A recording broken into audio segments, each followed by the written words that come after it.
I would like to express my sincere gratitude to Huawei ICT Academy for providing a comprehensive syllabus for our students to develop their practical hands-on and attain their professional certifications.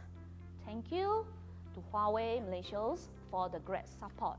Yes, Huawei ICT Academy, go, go, go!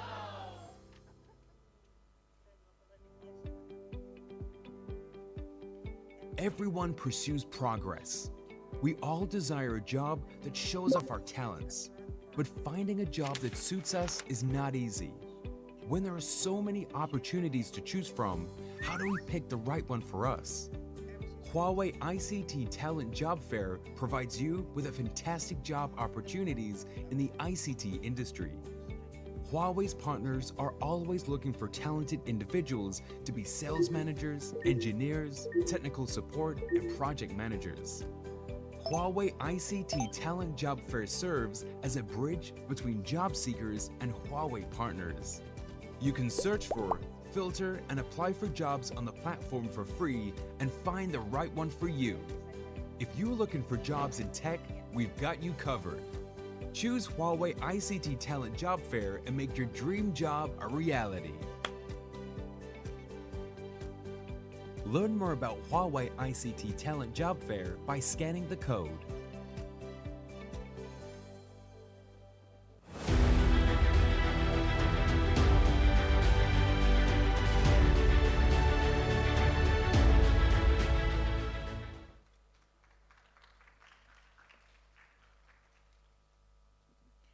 Distinguished guests, ladies and gentlemen, students, good morning. How are you? Ladies and gentlemen, distinguished guests and students, welcome to the Huawei ICT Competition 2023-2024 Asia Pacific Final Presentation and Appraisal. Let's give a big round of applause. Thank you very much. This event is organized by Huawei and co-hosted by the ASEAN Foundation. And it is such an honor for me. I am Fania Martadinata and I will be today's MC of this event. The first Huawei ICT competition was held in 2015. It has become a phenomenal global event which has attracted 160,000 students from over 2,600 universities and colleges across 83 countries and regions globally. The Asia Pacific Regional Competition has been participated by 15,000 students.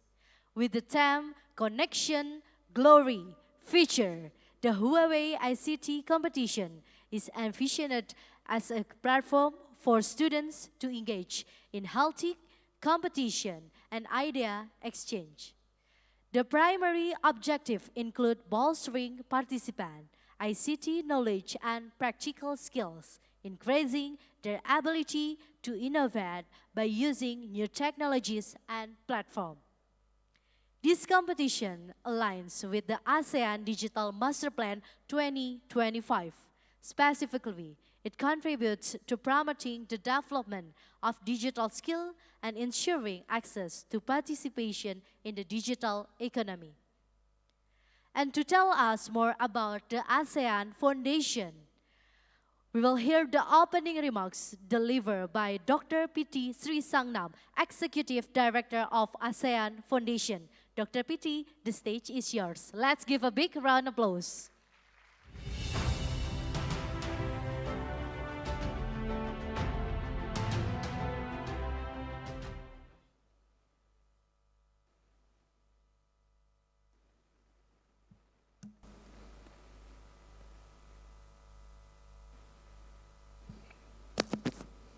Mr. Alex Zhang Fupeng, Vice President of Huawei Asia Pacific, Mr. Surina Mokhtar, Assistant Directors of Science and Technology Divisions of ASEAN Secretariats, finalists and mentors from across Asia Pacific, distinguished guests, esteemed participants, ladies and gentlemen. Good morning. Selamat pagi. สวัสดีครับ and 大家好. I'm pleased and excited to extend a warm welcome to each of you gathered here today for the Huawei ICT Competition 2023-2024 Asia Pacific final presentations and appraisal at Nusantara Hall here in the heart piece of the ASEAN communities. These Nusantara Hall are the main hall of the ASEAN Secretariat or the ASEAN headquarters. It's a truly momentous occasion as we come together to celebrate the culminations of months of tireless dedications, unwavering commitment, and boundless innovations. First and foremost, I would like to congratulate all the students for making it this far to the final stage of the competitions. Your commitments and dedications to honing your digital skills, problem-solving abilities, and teamwork exemplify the spirits of innovations and excellence that we strive to foster in ASEAN and the Asia-Pacific regions. Each one of you represent the future leaders and innovators who will drive forward the digital transformations in our communities, both ASEAN communities and Asia-Pacific communities. The Huawei ICT Competition 2023-2024 Asia-Pacific serve as a testament of the importance of digital skills in today's rapidly evolving world. As we witness the increasing integrations of technologies into every aspect of our life, the demand for individuals with expertise in ICT continue to grow. In ASEAN and across the Asia-Pacific, digital literacies and proficiencies are not just desirable skills. They are essential for economic growth, social development, and global competitiveness. Through initiatives like this, like the ICT competitions, we are not only equipping our youth with the technical skills needed to thrive in the digital age, but we also nurturing their creativities, critical thinking, and problem-solving abilities. These skills are invaluable assets that will empower them to navigate the challenges and opportunities of the digital eras and make meaningful contributions to our societies. As we celebrate the achievements of participants today, let us also reaffirm our commitment to nurturing a culture of lifelong learning and digital empowerment in ASEAN communities and in the Asia-Pacific. Let us continue to invest in education, training, and mentorship programs that provide opportunities for all individuals to develop their digital skills and realize their full potential. I would like to extend my appreciations to Huawei for their unwavering commitment to fostering digital talents and innovations through the implementations of Huawei ICT Competitions Asia-Pacific, which has made a meaningful impact on the life of our young talents across the regions. Finally, I'm also extending my heartfelt gratitude to all mentors for providing the much-needed guidance and expertise to all the students throughout the programs, and of course to the judge for making the times to share your invaluable insight to improve the students' projects. And I wish you a successful event. Thank you very much. Terima kasih. ขอบคุณครับ 谢谢 Thank you very much, Dr. PT, for that opening remarks.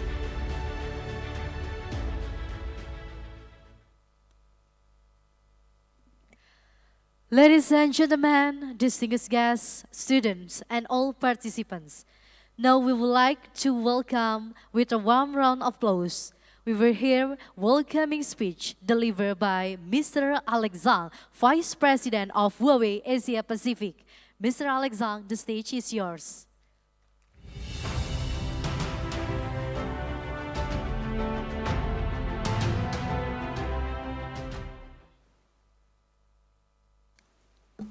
morning, honored Dr. P.T. Salam, Executive Director of the ASEAN Foundation, and Mr. Hazrimi Hamid, Senior Officer of Digital Division ASEAN. And ladies and gentlemen, and my young friend, welcome here. I'm Alex Zhang. I'm the Vice President of Huawei Asia Pacific, and personally in charge of the strategy and the marketing. So I was very happy to see today we have the event to make sure that we are on the right paces towards a promising digital future. So this is our event for the Huawei ICT competition 2023 to 2024. And next month, some of you will have chance also to our headquarters in China, and together with all the talents all around the world. On behalf of Huawei, I would like to warmly welcome and express my heartfelt thanks to all the leaders, professors, and students from academies and institutions around the Asia Pacific. You have made this very good. Huawei ICT competition is an important initiative for the growth of a talent ecosystem for digital economy. It is made up for both teachers and the students, and also forms an essential component of Huawei proposal. Students participating in Huawei ICT Academy and the competition are eligible for free courses and learning materials. This effort is strategically to help bridge the digital skills gap and promote sustainable development around the world. Many of the time I met the officers from ASEAN, from each government. They urge us to help a lot on the talent. Because right now the ASEAN is, Asia Pacific is economic growth center around the world. But there is a huge gap to use digital to enable the economy and the better life. So I think it's not only just your personal career opportunity, it is also your own contribution to serve for the society. And in our region, till now we have already developed 310 academies and cultivated more than 22,000 students till the 2023. And we have 277 certified instructors who is helping our youth generation to develop a capability. In ASEAN, in Asia Pacific, for Asia Pacific is our commitment to support you.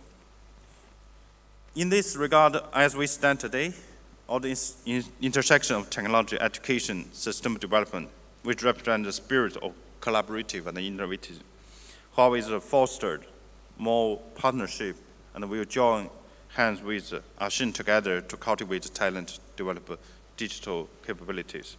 And all this one, it is in line with many of the digital master plans of the ASEAN, of each country. So we are working on the same paces and picture. I want to take this opportunity to share some of my viewpoints. The first one is that leading digital infrastructure as the foundation for the Asia Pacific, for the ASEAN digital economy. Digital economy is becoming the major engine of the economic growth now. The green technology, low carbon technology with high technology is essential. So right now, by 2030, according to some reports, ASEAN will become the fourth largest economy in the world, and it is expected to reach about 1 trillion digital economy.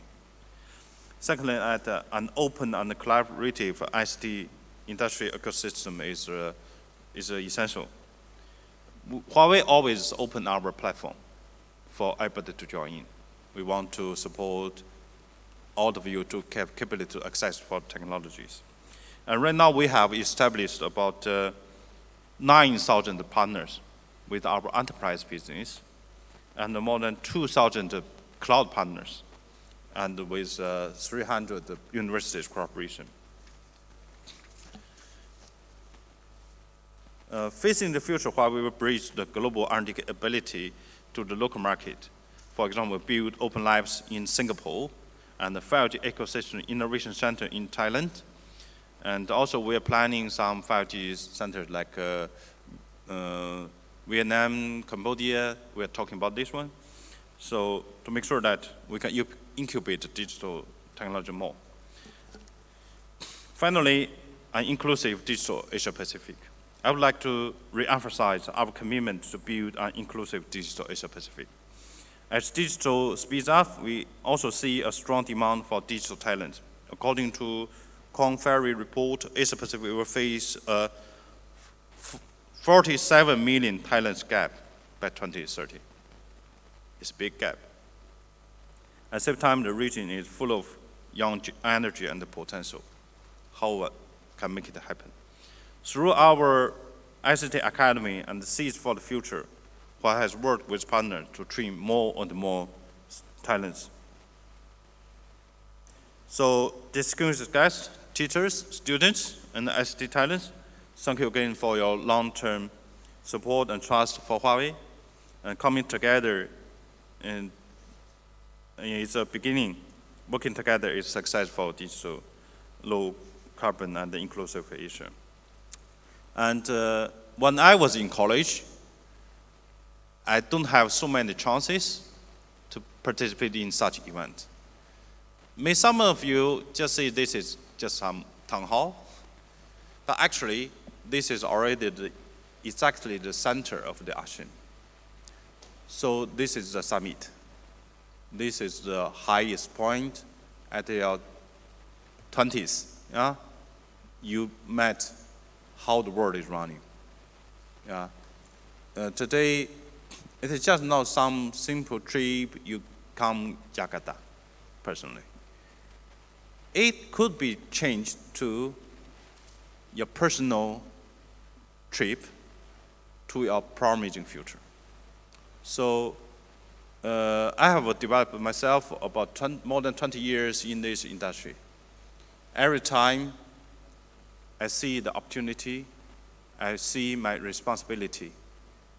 So value your chance, take this opportunity to put a dot on your life and put more dots, and later on you will be connecting them. You will draw a very bright future. So you are on far better starting point. I hope that you can contribute to your country, to your people, and to yourself. Thank you very much. That's all.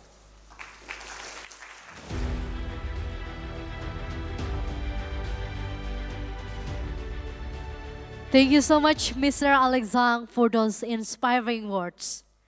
Ladies and gentlemen, distinguished guests and students, as we move on to the next part of our event, may I call on the student from Innovation Track teams of Brunei, Laos, Malaysia, Philippines, Singapore, and Thailand. Please queue on the left side of the stage because we're coming to the final presentation. Are you ready? Are you ready? Yes, all right. So, ladies and gentlemen, the students, the innovation track is a new track in the Huawei ICT competition. This track assesses the student comprehensive competencies and their ability to resolve real-life engineering issues using innovative method. In the innovation competition, contestants create innovative design that have both commercial and social value by using new ICT, such as IoT, big data, cloud computing, AI, and Harmony OS. Each team will be given 7 minutes to present their ideas and how to resolve real-life issues using Huawei technologies and solutions. After team presents, the appraisers on the panel will have 3 minutes to giving their comment, if there are any. They will be provide appraisals and advice based on creativity, technical complexity of their presentation, and social value. For this round, our appraiser will be Dr. Piti Sriksangna, Mr. Alex Zhang, and Mr. Hazremi Hamid, Senior Officer of Digital Economy Division at ASEAN Secretariat. All right, are you ready for the innovation track teams?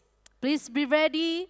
For the first team is from Brunei, second team is Laos, the third team is Malaysia, the fourth team is Philippines, and the next is Singapore teams, and the last is Thailand team. All right, and the appraisers, please be ready, and if there are any comments you can give after the presentation is ready to close. All right, ladies and gentlemen, and all distinguished guests, now let us call on the team from Brunei Innovation Track for their presentation. Hello, good morning, Brunei. Hello, good morning to you. All right, maybe you can give on the center. All right, Brunei Innovation Track team, you have 7 minutes to deliver your presentation. All right? All right. Time start now. I mean, do we start here? Sure, in the center? Sure.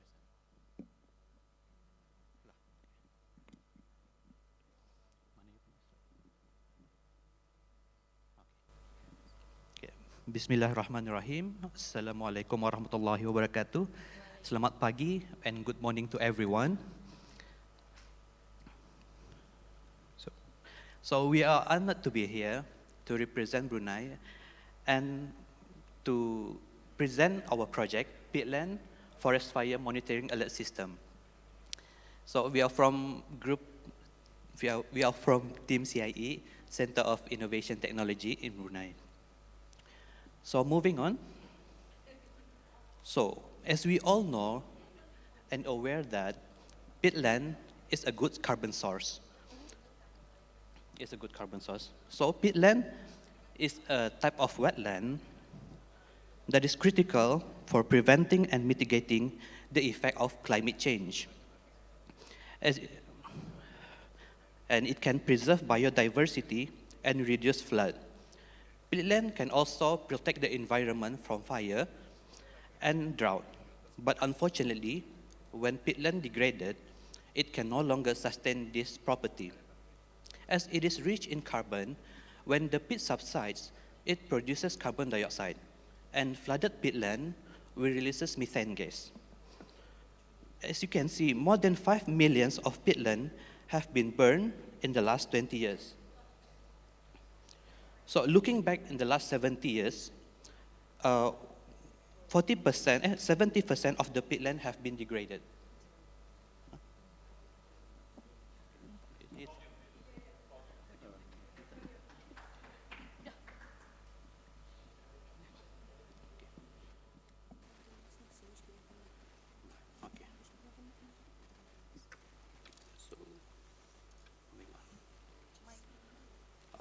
Apologies for the inconvenience. So next, moving on. Next. Okay. There are 10 members of Southeast Asian countries, and 5 of them experienced the devastating peatland forest fire. As this happened, it does not only affect the respective countries, but the neighboring countries as well, as expected. This can be happen due to the transboundary haze. Next. Okay, next. So several methods have been done to protect the peatland areas, such as looking at the hotspot distribution. This method can produce false alert as the heat generated may be coming from different sources, such as brick industries. Patrolling consumes a large number of resources or time, where the officer have to monitor a large number of pit areas within few hours to collect the data. People also look into prediction, but due to the climate change, predicting the pit fire may cause false alert and cause panic to the society.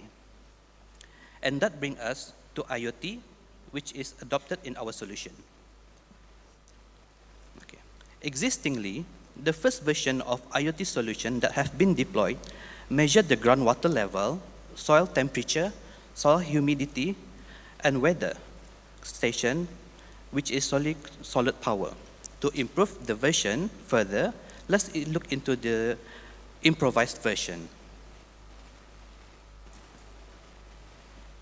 Okay. Anika, terus. Okay.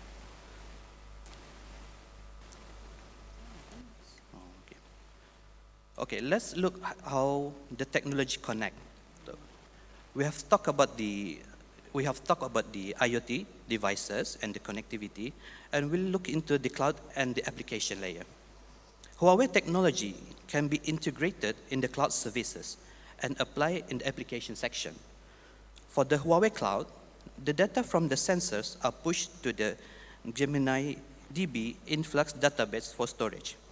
The IP of the sensor will be checked by Elastic Cloud Server beforehand to confirm the source of the IP. The data is then pushed to the internet to be displayed to the user's dashboard or application. The user can use Huawei dashboard or connect to the open source dashboard, for example, Grafana, but by using Huawei dashboard is more reliable, more secure compared to the open source. Both can alert the user via SMS respective to the level of priorities. With this addition, these are the improved features and the functionality, as you can see from the top right. Okay. This slide demonstrates how both versions works in the real time. The data transmission can be set in 5 to 10 minutes interval. In any case of abnormalities, the sensor would trigger to transmit to the gateway and store in the Huawei cloud services to allow the stakeholder remotely visualize the condition of the pitland and be alerted. Okay, thank you all for listening, and that's all for our presentation. And apologies for all the inconvenience. All right, thank you. Let's give a big round of applause from Team Brunei. Team Brunei, please stay on the stage so we can hear appraisers. Do you have any comments? Yes, maybe Dr. PT, Mr. Alex, or Mr. Hazremi? Okay, the peat fires, it's a very, very dangerous natural disasters because, underneath the surface of the peatland, there was a lot of methane and all other gas that is not only poisonous, but also help the fire to, keep continue burn out the whole area. I think this is the way you use the ICT in order to, make people aware as well as know what to do when the fire on the peatland happens. But maybe we can think furthermore because you already attach the sensor as well as the ICT thing, right? So when you start to see the weird activities of the peatland, maybe AI can help you in order to not just send a signal to the people that you have to move out of the land, but how to separate between the wrong activities that gonna cause a real fire and the thing that maybe false alarm, something like that. And use the AI as well in order to prepare the plan, the strategic plan in order to prevent the fire to happen. But of course, that's maybe phase 2, phase 3 that you can, develop further in the near futures. Thank you very much for your contribution. Thank you very much. Thank you very much, Dr. PT. Mr. Alex, or maybe Mr. Hazremi, do you have any comments? Hello. Thank you. Thank you. Good morning, first of all. Thank you for the excellent presentations. I like the idea of promoting sustainable development, right? Using technologies to promote decarbonizations, right? With regards to your projects, which reminds me of the transboundary haze in ASEAN, right? This is an annual cycle, actually never ending. Although in ASEAN we do have ASEAN agreements on transboundary haze, but still open burning occurs every year. So I'm happy to see such projects from you, and this is just for some comments for further improvement for your projects. I would like to see that because you have put all the sensors, right? So I would like to see actually if you could explain more about how you display the data on your dashboard, especially, right? What kind of infographic are you using, right? For example, on probably using the Power BI, right? Using the heat map to show that, because all the data that you show have will only have some kind of purpose. I mean, can be utilized if you can show it to everyone, especially for those who do not understand it, right? I mean, using layman, right? Layman terms, especially through the dashboards. And I agree with Dr. PT points that based on the data, how could you use AI to predict, right? And prevents pit fire, and also use it to prevent open fire burning, right? And finally, we could use this to prevent transboundary haze in ASEAN. Thank you for your presentation and your excellent project. Thank you. Thank you, appraisers. Thank you, Team Brunei, for the presentation. You may exit the stage on the right side. Thank you. All right, the appraisers, ladies and gentlemen, now let us call on the team from Lao Innovation Track for their presentation.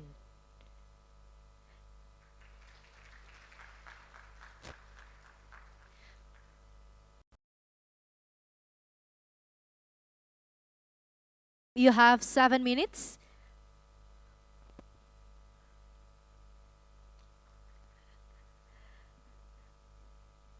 The time is on the left and the presentation on the right.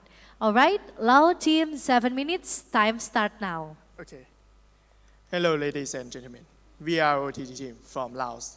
And today we are presenting about Lao Agri-Tech Revolution, AI and IoT for Smart Farming. We are all computer engineering students at the National University of Laos. But first of all, let's move to introduction, why we choose this topic in this competition, and how the agriculture is very important in Laos. Agriculture and forestry are a cornerstone of the development strategy of Lao PDR. It covers more than 60%. That means more than half of Lao people are the farmers, right? You can see the growth of the GDP from agriculture in Laos. It's very big industry.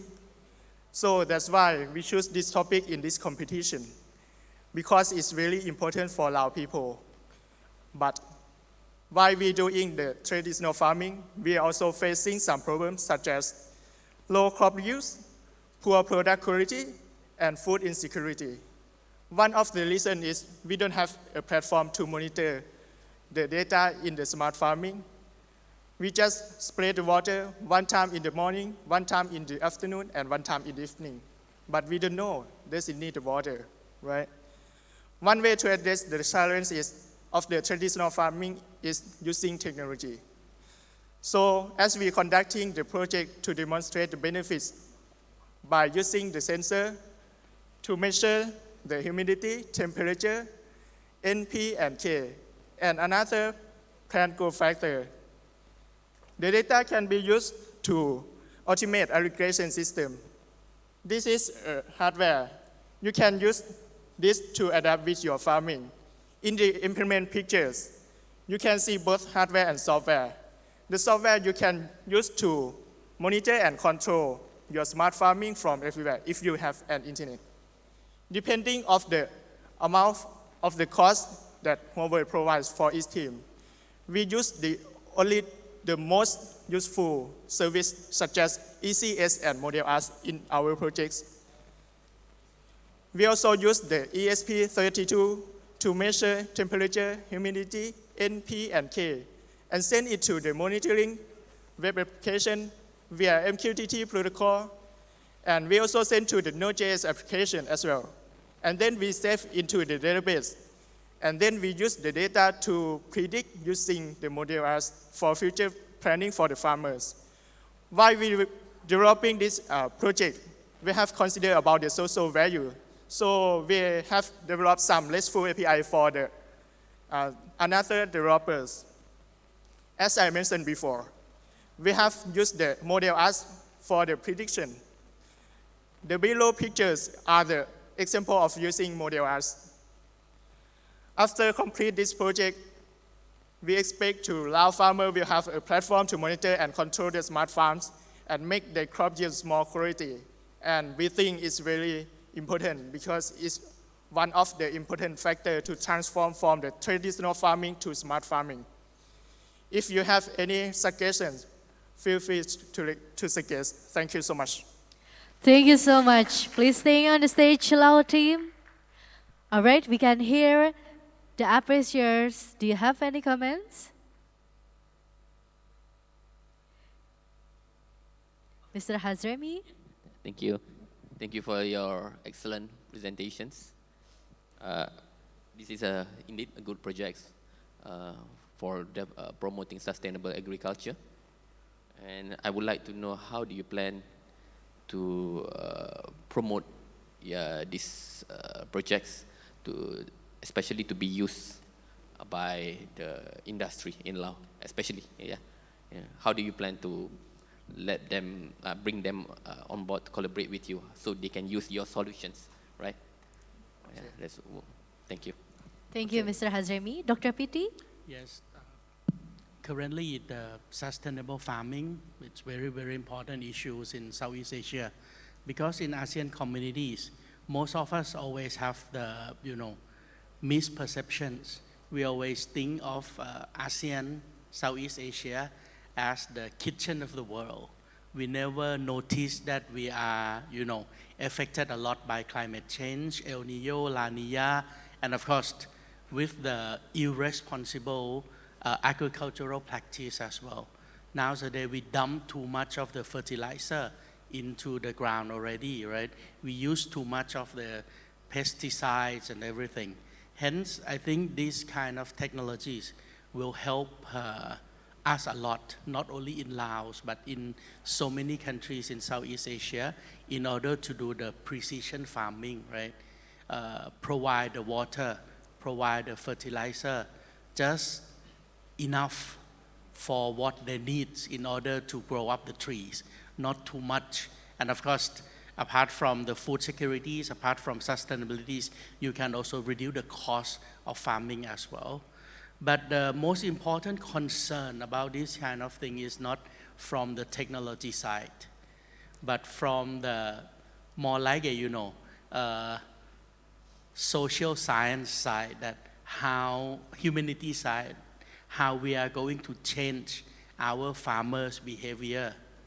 Because they water the farm morning, afternoon, and in the evening, like you said, since 4 generations ago, right? And this technology need to come with campaigns, need to come with an education program, right? In order to know, in order to change their mindset that sometimes no need to water your farm every day. Maybe 2 days, it's enough, something like that, right? And at the same time, the user interface. I saw that you use the smartphone, right, in order to show the all the gauge and everything. Yes. But it's still in English. Maybe you still need to translate it into Laos language or Thai language or Bahasa language, right? Because I believe most of the farmers, they don't understand English, right? NPK, they don't understand. And at the same time, with the gauge, it should be more like a, table or the indicator and set not just the level, the number, but set like a words, like, is it good, is it bad? You have to add more fertilizer, you have to water more, or you have to water less, something like that. Hence, not just the gauge, not just the meters, but you also need the recommendations in the local language. Yeah, that's my comments. Thank you, appraisers. Mr. Alexang, do you have any comments? And maybe you want to answer some questions first? Okay, thank you for your questions. Actually, one of the challenges if we compare with the traditional farming and smart farming, one of the challenges of the smart farming is the cost. Now, currently, the smart farming is more expensive than traditional farming, but it's more convenience. So if we want to allow farmers to transform from traditional farming to the smart farming, we should show them, is it cheaper than traditional farming? Okay. So here is my comments. Normally, the agriculture is targeted by the tech companies as a good money.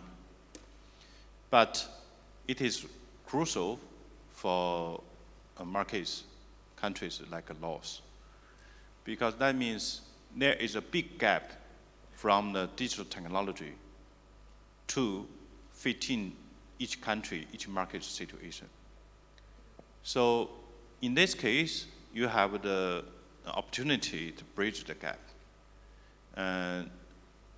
Right now, the digital solution for agriculture maybe fit in some big farmlands in big countries, but how it can help the farmers in Laos to make sure that they can put less effort, less cost, but higher productivity.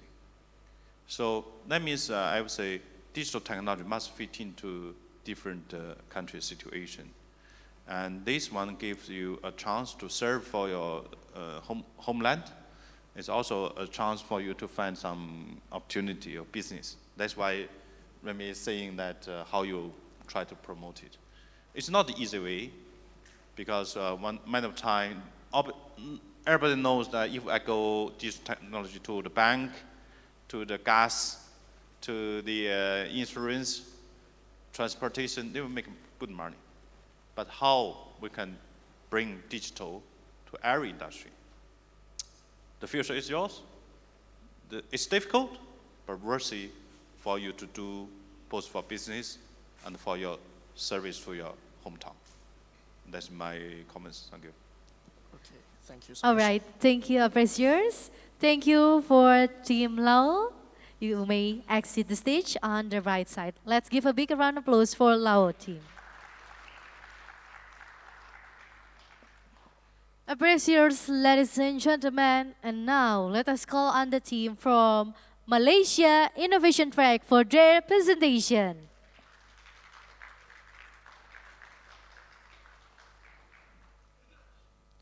All right, Malaysia team, you have 7 minutes. The screen presentation is on the right of LED and the time is on the left. Time start now. So very good morning to honorable judges. Ladies and gentlemen, thank you for joining us today. My name is Huawei and I will be the presenter in these 10 minutes. We are from Team Verminex from University of Malaya, Malaysia. So without further ado, let's get started. I would like to start my presentations with some public statements. So as you can see on the slides, the Food and Agriculture Organization, FAO, estimates that 30% of global food is destroyed by the pests every year. So one of the reasons behind this is because that the traditional methods of pest detection is slow and unreliable. So, manual scouting, for example, involving physically walk and looking for signs of pests. This is very time-consuming and labor-intensive process, and is also prone to human error. So as a result of these challenges, farmers often resort to applying excessive amount of pesticides, and it will cause environmental damage, the development of pesticide resistance in pests, and also cause high operational costs to the farmers. Therefore, we introduce you our project, Intelligent Crop Monitoring System, ICMS. The final product, as you can see on the screen. So, our project ICMS provides two control options. One is autonomous navigations for large fields, and another one is manual control for focus inspections. Farmers can choose between autonomous navigations for large field and manual inspections for focus inspection.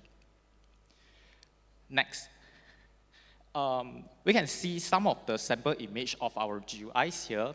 So our GUI provides data, for example, the type of pest, locations, date and time, and also the population density of the pest.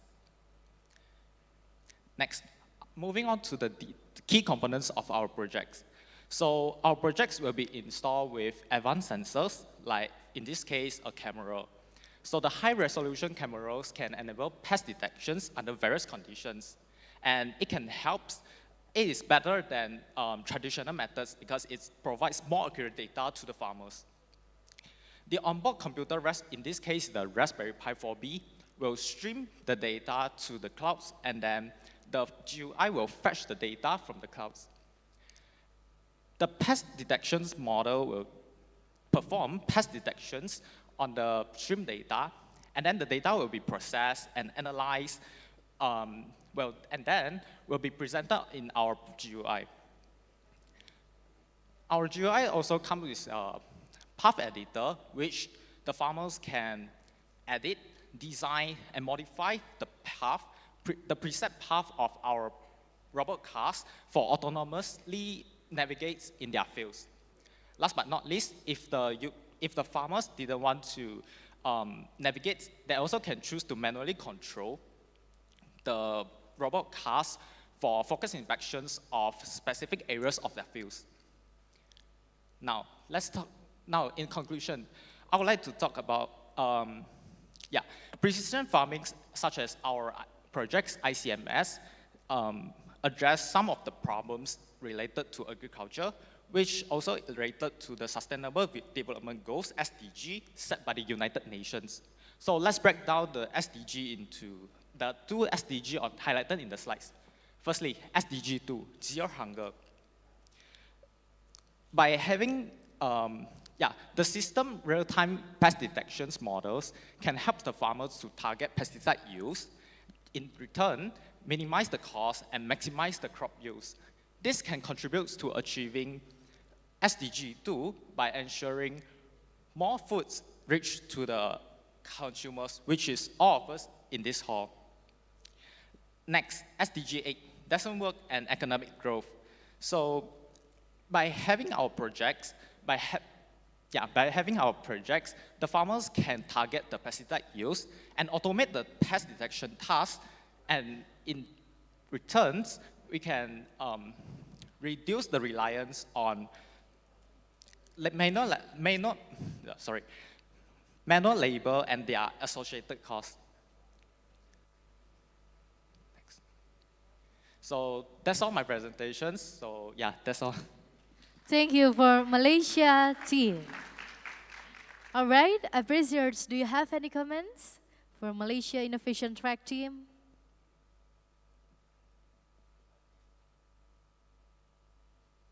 This is a very good idea. I like it, the precision farming with, sensor and everything.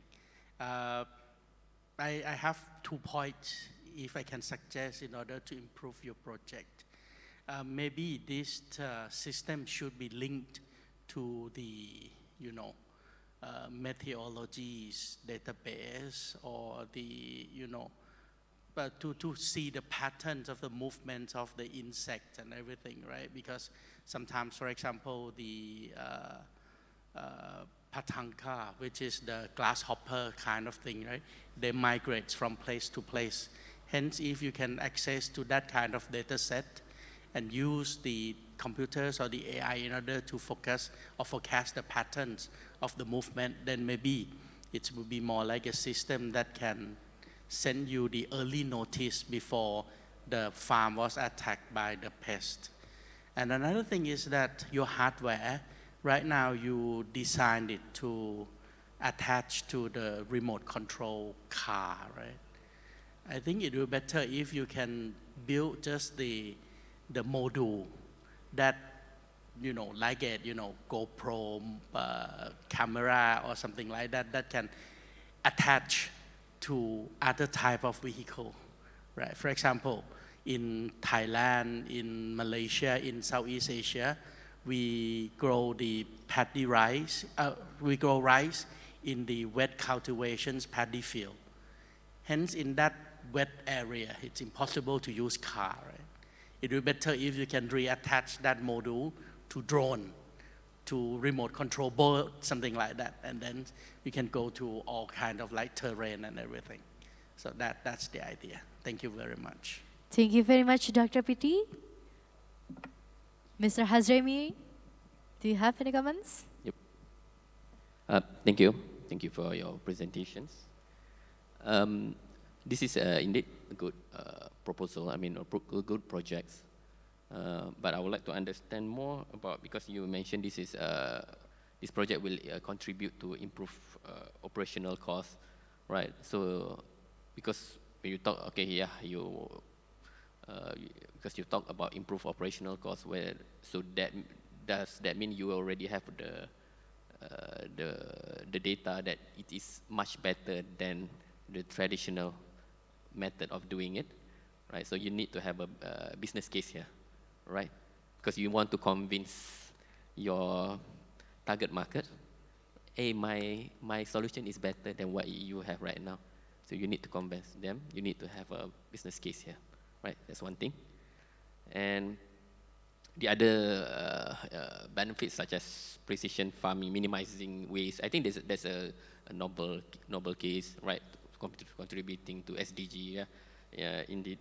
And just would like to understand more whether have you done any pilot tests for this project? That's one thing, right? Okay, you can answer that later. And other things, yeah, I agree also with what Dr. PT mentions, because you are using robot car, right? Because in the field, yeah, different kind of surface terrain over there, right? So why do you use robot car rather than drone, right? Because drone you can cover more wider areas. Do you have any good justification for this, right? Thank you. Okay, that's all. Thank you, Mr. Hazremi. Mr. Alex Zhang, do you have any comments? Yes, I think at innovation track, I would see how we do innovation. We can reference with other cases to understand the system architecture design. The hardware, where you got the sensor, where you got the database, where you got your application. Yeah, I think this is a good example how normally a solution is based. And I'm very agree with two judges also. The thing is that system diagram is okay.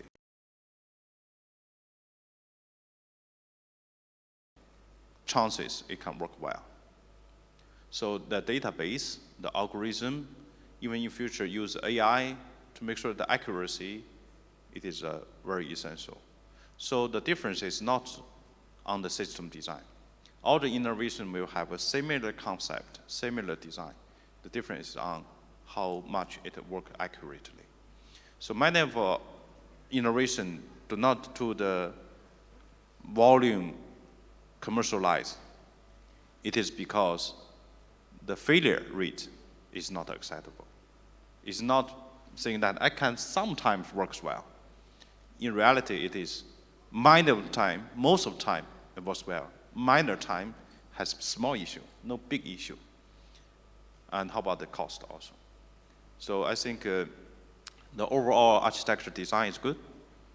The thing is that find a way to make sure that it's fine-tuned, yeah, to make sure it's reliable. And this direction, I would say, is good.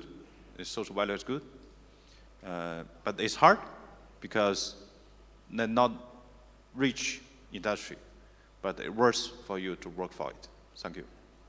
Thank you very much, appraisers. Let's give a big round of applause. And once again, thank you, Malaysia team.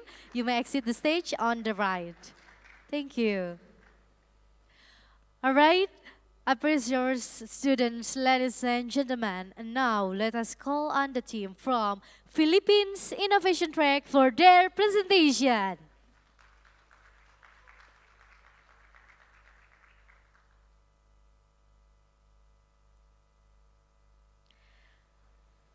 All right, Philippine teams, you have 7 minutes for their presentation. The time is on the left and the screen presentation on the right. Ready? All right, Philippines Innovation Track, the time start now.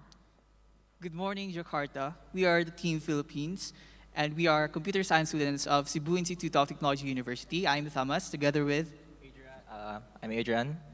And I'm Tristan. So, we are here to present our project innovation called Waycare.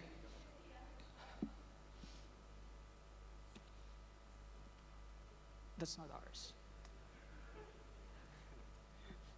That is not our presentation.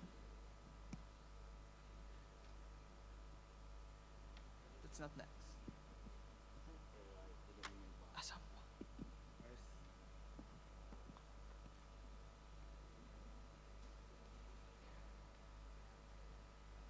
I think there's a problem with it's the wrong clicker. Reset. That's fine.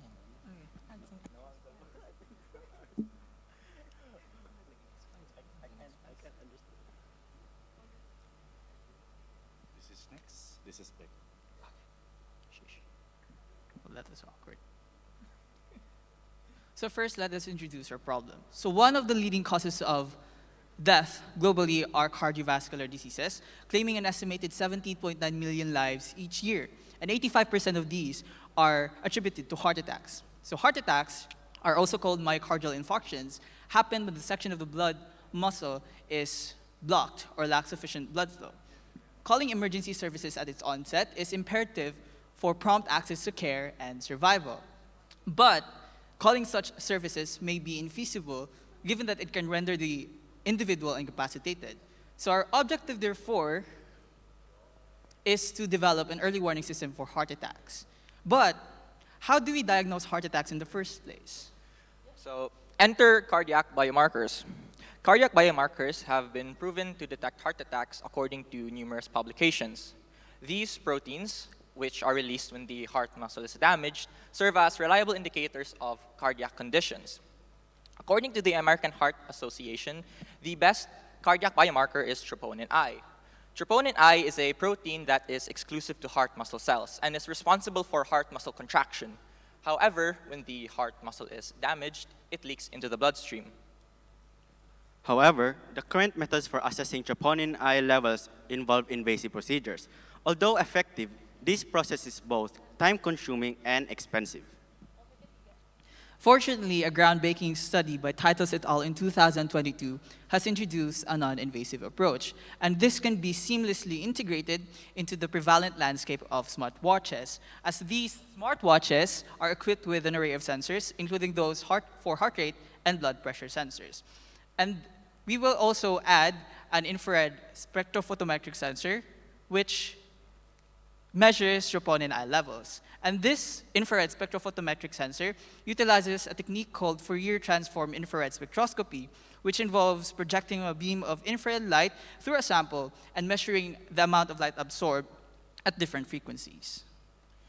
While smartwatches are already equipped with infrared sensors, these were not initially designed for infrared spectroscopy, specifically tailored for troponin I assessment.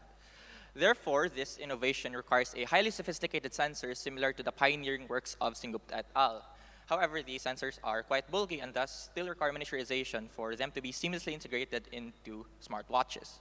So for seamless integration, we will adhere to this system workflow. So first, the smartwatch will gather data or collect data from the user, which will be then sent to the smartphone. And if the model evaluates height and troponin eye levels, it will prompt the user or ask if they're okay, if they want to contact their emergency contact persons or call an ambulance from the nearest hospital. Otherwise, this will be sent to the cloud for model retraining. Moreover, our model will employ this model architecture, this hybrid CNN RNN model for troponin eye evaluation as recommended by Sengupta et al.'s pioneering work. We will also use Huawei technologies such as Huawei Cloud, Model Arts, and Mindspore for the seamless development, training, deployment, and integration of the entire system on Huawei's IoT devices. And let's try to navigate through our simulator. How do we play this? Can you play the video?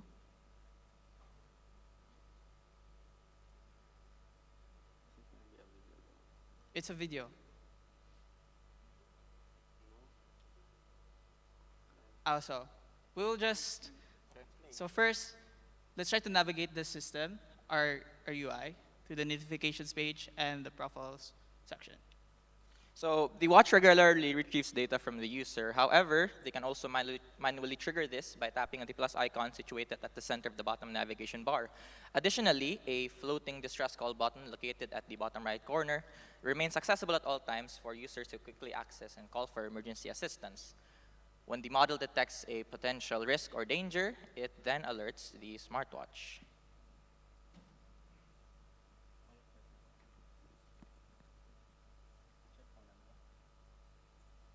We can also simulate height and troponin eye levels, and this is the prompt that is shown.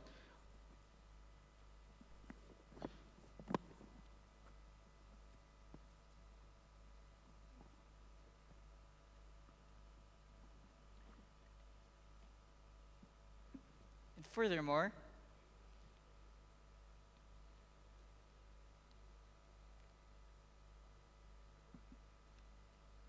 a prompt appears when the user is at risk or is in danger. And when the watch is not worn, data collection is halted so that it prevents faulty data from being sent to the cloud.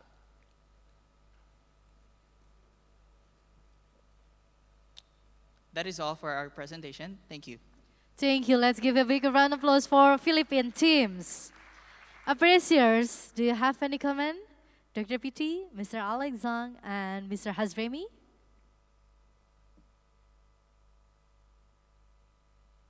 This is a very, very good idea, to prevent the heart disease, the heart attack. But when there's the abnormality level of that chemical in your bloodstream, right? The monitors of the watch will ask you to choose either I'm okay or call the hospital, something like that.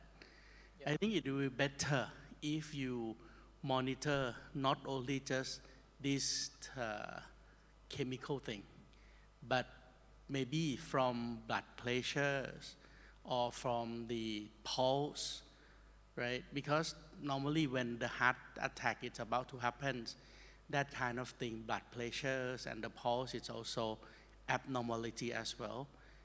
Then you have 3 variables. And if that 3 variables show the sign that, oh, this guy is about to get the heart attack very soon, no need to place the button, right? I'm okay or hospital. If that 3 variables show the red alert, then it should automatically call the hospital. No need to click, something like that. But maybe apart from just that chemical, find other indicators and combine them in order to, and maybe analyze it by, nowadays people talk a lot about AI. Maybe use AI to help you analyze that, the chance to get the heart attack now it's set as like 1 benchmark or 1 threshold. If all the indicators go beyond this level, then no need to click, automatically call the hospital. ambulance will be on the way, something like that. Yeah. Thank you for that comment, sir. We've integrated that feature for us to eliminate the instances of false positives. Like the model is not perfect. It isn't 100% accurate. It could result to false positives. And to eliminate that, we used the smartwatch to send a prompt that self-assessment if you are okay or not. Or should we call an emergency ambulance, or just to inform your emergency contact person, such as your family or spouse? However, if, for example, the watch detects a positive result for quite a long time, it automatically does the job for you. It no longer prompts you to say yes or no. And we've also included a timer there that if you cannot click or send a prompt or respond to the prompt, then the system will assume that you are incapacitated to do so, which will then call the emergency ambulances. All right, maybe there any comment? Mr. Hazremi? Yeah, thank you. Yeah, I'm interested when you see that you have you have incorporated the features that it will detect whether you need to call the hospital or not, right? So, do you have any real use case on this? Have you done this and test on this? And do you have any pilot case on this, right? And that's one thing. And I agree also. I want to understand what the algorithms that you use to predict this person will have a heart attack in the near future, right? For example, whether you measure the water intake, also, for example, food intakes, for example, right? The sugar level, right? Sugar level in the blood. So can you explain more about what are the algorithm that you use to detect this, to predict that? Do you have this feature, or are you going to add this feature later?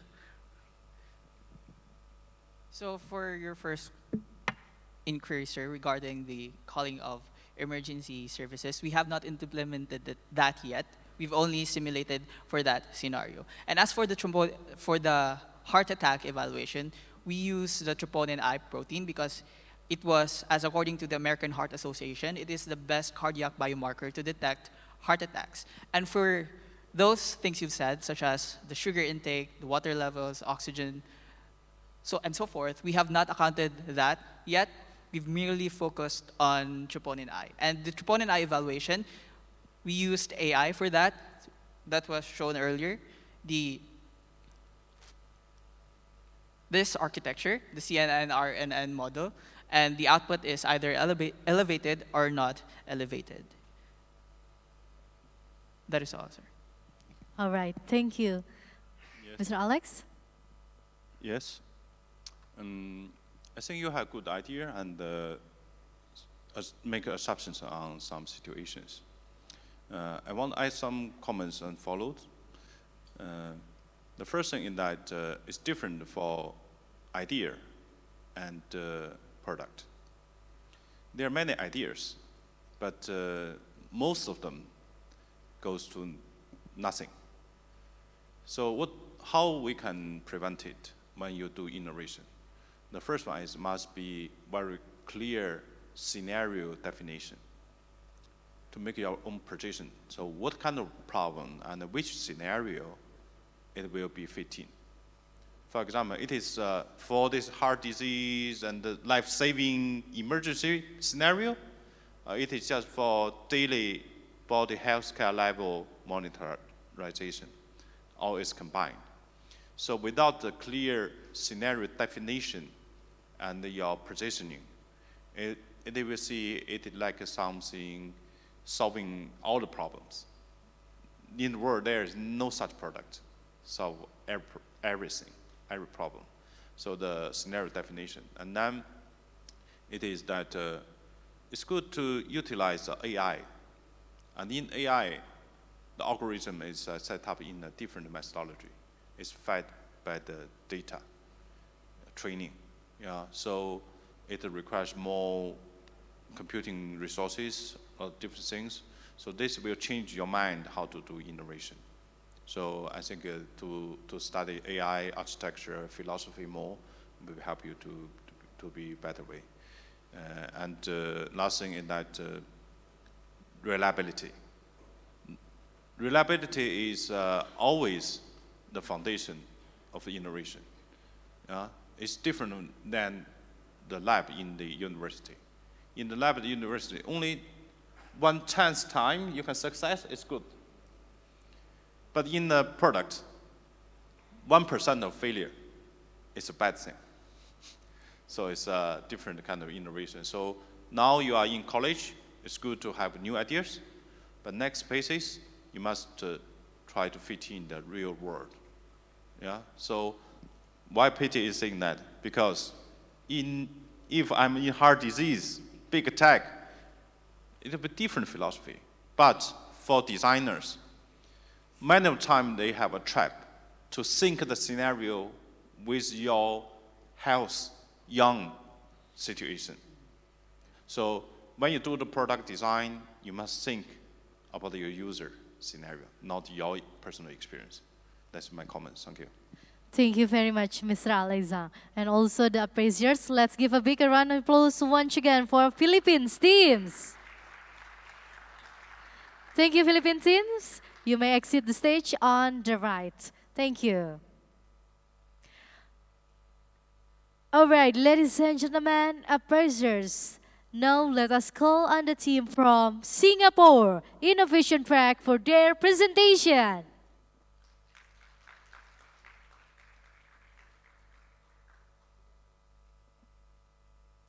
Hello, good morning, Singapore team. You have 7 minutes to deliver your presentation. On the left is the time, and on the right is screen presentation. All right, ready? 7 minutes starts now. Good morning, judges, ladies and gentlemen. We are Team Top G and we are from Singapore Management, Singapore, and our project is OmniVision. To start off, I'll introduce our problem statement. So our problem statement is that there's a time delay that occurs when fire, rescue, and medical emergencies happen, mainly because they rely on public reporting. This problem is extra prevalent for emergencies that are not as visible as like fires. So like, for instance, when a person has like a medical emergency such as like a heart attack or things like that, and then this happens in an obscure area. In such cases, there'll definitely be a huge time delay because there's no one around the person, and it may take a very long time before someone actually sees an unconscious person and then report it accordingly. And research has shown that fatality rate and property damage increases nearly as time passes. So this highlights the severity of the problem. As such, we propose an automatic detection of incidents such as fire and medical emergencies. And on top of that, we'll provide automatic scene description so that the emergency responders will be able to respond accordingly to the severity of the emergency. Through our solution, we will achieve the reduction or even the removal of the time lapse between incidents and the time of reporting, increasing the accuracy of resource allocation, providing faster response time, reducing potential damage, and ultimately providing accurate information. Moving on, we'll be going through the overview of our solution. All right, thank you.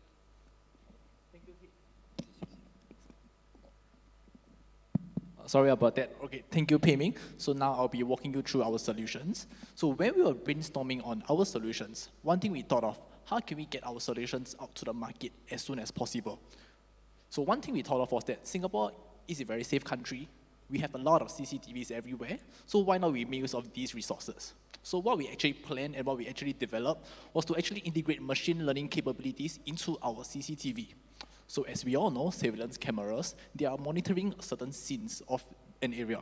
So what we can do is that we can actually propose to actually capture image frames of the scene every X second. So this X seconds is an arbitrary number depending on the business needs. So let's say we take 1 frame every 10 seconds. We will actually send this image through our computer vision model that we have trained, and then they will detect whether there's a fire or there's an ongoing hazard going on. So if there is fire or a hazard, we will actually use video large language models to actually provide a description of the scene, and then we will send it to the relevant authorities such as the hospitals, the ambulance, or also like fire departments. So to further elaborate, we actually looked through several state-of-the-art models. So one of the most famous one is actually the clip vision transformer models. So what we actually did was to actually use this model and we add a classification layer, or specifically, we created a 3-layer, multi-layer perceptron to detect whether there's fire or there's people like falling down or having a hazard. So in total, we actually achieved an F1 score of 96% on our test data set, which is actually pretty good with 100% being perfect, but it's almost impossible in real life scenario. So subsequently, we also utilized Video Lava, which is a multi-modal large language models that was released recently for a scene description. So as you can see in the example over there, when they see an image of a fire in a house, they can actually generate proper description and tell you how severe it is. So with this information, the fire departments and medical departments can wake up. Thank you, Yisan. So here is an overview of our Huawei cloud architecture for our solution. So for our model development, we use model arts as it's highly available and highly scalable, and we are able to develop fast, fail fast, and deploy fast. And to walk you through how our solutioning works, so firstly, we have our surveillance camera, which will send live images and videos through online live broadcast, which is a Huawei cloud service. After that, all these images and videos will be stored in Object Storage Services, OBS for short. And all these videos, images will be transferred, will be hooked up with our API gateway as linked to our model arts for real-time inference. And all these will be transferred using Kafka, which is the data processing, real-time data processing software. So since this is a real-time inference, we are able to predict whether the image that we collect through the surveillance images are actually indeed fire or someone falling down, having a cardiac arrest. So through this prediction, we'll send whether it is actually an incident happening, and this will be sent to our front end, our dashboarding, our Next.js front end dashboarding. And through here, relevant authorities can actually see and verify, double verify whether this is indeed an incident. And if it is indeed an incident, we'll broadcast this incident through our messaging services, which is a Telegram. So everyone civilians like us, who is subscribed to these messaging services can actually receive whether there's an incident happening. So 2 things from here, as a civilian, if I receive incident that's happening, I can, firstly, if it's fire, I can avoid that area. Or if it's someone falling down, having a cardiac arrest, as a civilian, I can go there and actually help out that person. So overall, this is our solution architecture, and that is all. Thank you so much. Thank you so much. Let's give a big round of applause for Singapore Innovation Project for their presentation. All right, appreciators, do you have any comments? This is a very, very good idea in order to protect life, in order to help raise the, social welfare and everything. But 7 or 8 years ago, when AI was already developed, I've been to one tech company, and they try to use this AI combined with a CCTV camera to, install it around the swimming pool in order to use the, photo recognitions, video clip recognitions from the AI that, the people who is swimming right now have the action that AI can predict this guy is about to drown, something like that. But these systems cannot sell in so many countries. especially, for example, in Muslim countries. People don't want to get on the video while they swim, right? This is the same problems. Technology is not the problems. Hardware is not the problems. AI is not the problems. But people where is the problems. Because, you know, in some countries, CCTV surveillance system like in Singapore, in China is not the problems. But in so many places around the world, especially in the Western world or in Japan, they are concerned a lot about personal data protections, PDPA Act, right? Hence, it will be about the right, whether the government can surveillance and analyze your pictures or not. That's the thing that we may have to think more about it, right? When we would like to introduce these kind of technologies to the local governments or to the government of other societies that not get used to the system of CCTV and surveillance, the personal data protections. How to solve this problem, I still cannot find the answer, but you know, in so many societies, they are so worried about this thing. They don't concern about safety. They're concerned about their personal affair thing more than that. Yeah. Thank you, Dr. PT. All right. Mr. Hazremi and Mr. Alexang. Thank you. I think this is an excellent project. There is wide applications for this solutions, and potentially you can expand to any other use cases, right? And I agree with the issue on data privacy. You have to look into this, right? And also on the reliability issues because you use the CCTV image, right? And it depends on the quality, resolution quality of the CCTV. Not every CCTV has 4K solutions, right? And I think you need to look into this and how can you upscale this potential idea into a working model, right? But this is an excellent project. Thank you. Thank you, Mr. Hazremi. Mr. Alexang, do you have any comments? Okay. Ladies and gentlemen, let's give a big round of applause once again for Singapore teams. Thank you, Singapore teams. You may exit the stage. All right, ladies and gentlemen, appraisers, last but not least, now let us call on the team from Thailand Innovation Track for their presentation.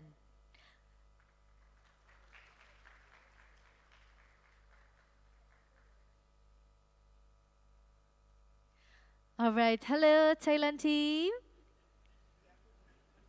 Wow, that's a girl different from another country. Thailand team with the girl teams. All right, ready ladies? You have 7 minutes. The screen on the left is the time and on the right is screen presentation. All right, Thailand team, 7 minutes, time start now. Good morning, ladies and gentlemen. Today we are proud to present you our Larry applications. My name is Kam Khimapon Kangwan Wachanasiri, and these are my team. My name is Bim Vichawi 91. My name is Tankamon Lepseragun. And we are from the International College of Digital Innovation, Chiang Mai University, Thailand.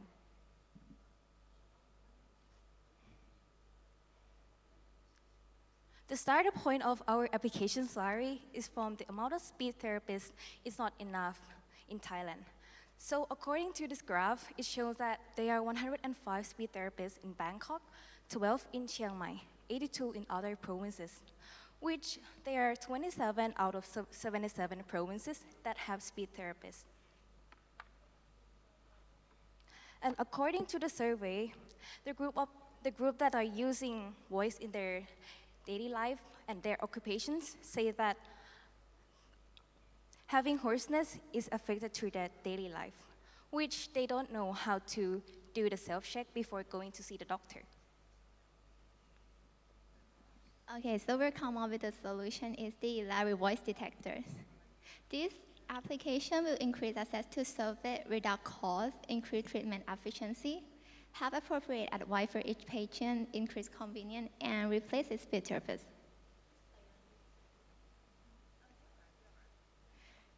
For conception framework, first one, the patient will detect their voice from the application, send it into Huawei Cloud AI to classify the hoarseness, and it will keep into the history, then send this history to the speech therapist later. In the part of technology that we use for Huawei, we use two cloud services for developing and deploying and artificial intelligence applications are OBS and Model Art. For OBS, we use for store the data, and for Model Art, we use to classify the sound.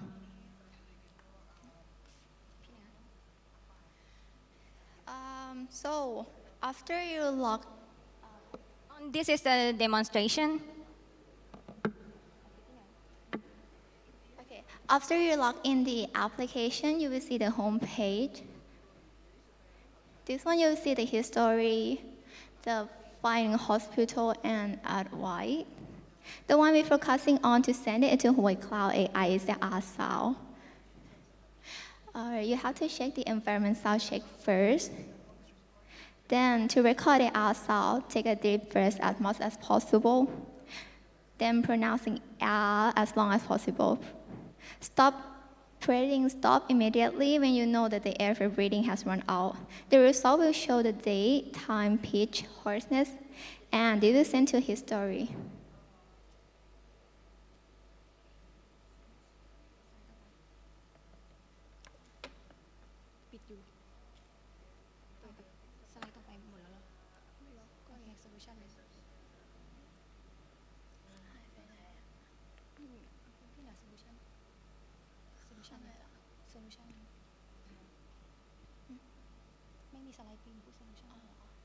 Alright, first summary really is the prototype for developing an application to make sure the word quality, train pronunciation, and provide pronunciation recommendation based on academic principle.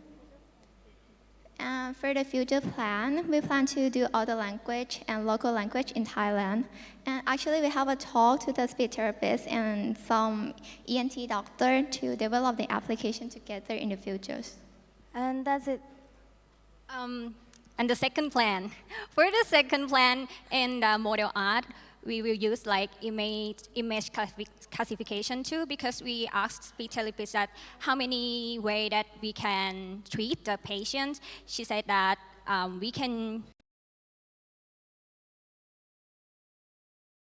we will use a image classification in the future too. Okay. And that brings us to the end of our presentations. If you have any recommendations, we would love to hear it from you. Thank you. ขอบคุณค่ะ Wow, that was a great presentation. All right, Talent Innovation Break for their presentation and appraisers. Do you have any comment, Dr. Piti? Why you name it Larry? Because come from it's come from Lawrence. And at that time, I don't have enough time to name my project, so I cut an Y and an X out, so it's becoming Larry. All right, it's just one question. Okay. All right. So I'm impressed. The thing is that you carrying, yeah, the different engineers. Second one is that I see there's a voice database. So, you know, without data, there is no AI, right? So creating a proper database, it is important. And I know that kind of platform is recently developed by Huawei. In Huawei, we provide AI not like ChatGPT. It's like talking or composing a poem. Not that much in consumer sector. We use our AI capability to more industrial scenarios. And this healthcare is one of them. manufacturing, agriculture, weather forecasting is good to see that you have that. And I would say this kind of patient, to use this pattern to identify the problem is really convenient. Because I personally had the experience. I need a long queue in the hospital, just wait for 5 minutes, and the doctor saying that this is not my problem. You should go to the other one. So this is a waste of the resources and efficiency, and then make nervous for a patient himself. So I think using technology to improve this one will be good. And the similarity is that it is still a prototype. It takes efforts. And so you see that today we all know the digital concept. Yeah, we all know the some diagram. It's easy to say draw a system to do it, but think in that how you make it happen and continue. Even within your university, after your graduation, whether your new undergraduates to the lab, whether they can continue to such study. Yeah, thank you. Thank you, Mr. Alexang. And also, Mr. Hazremi. Thank you for the presentations. I think this is a good application of natural language processing here. And I would like to understand whether this application only support Thai language at the moment, or how do you plan to address different different ethnicity, right? For example, if you want to upscale this to other countries, right, they will have different language, right? How can the system understand, right, different language here, right? Thank you.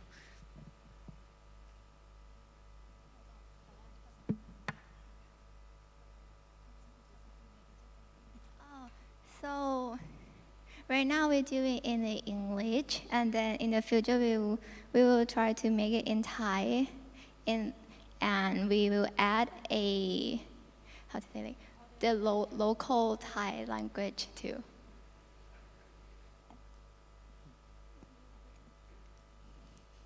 All right, thank you. Thailand team, let's give a big round of applause one more for Thailand team. Thailand team, please stay on the stage because I have a little bit question for you about what's your feeling that you are one of the finalists of the innovation track. Can you express what you're feeling that you are one of the finalists?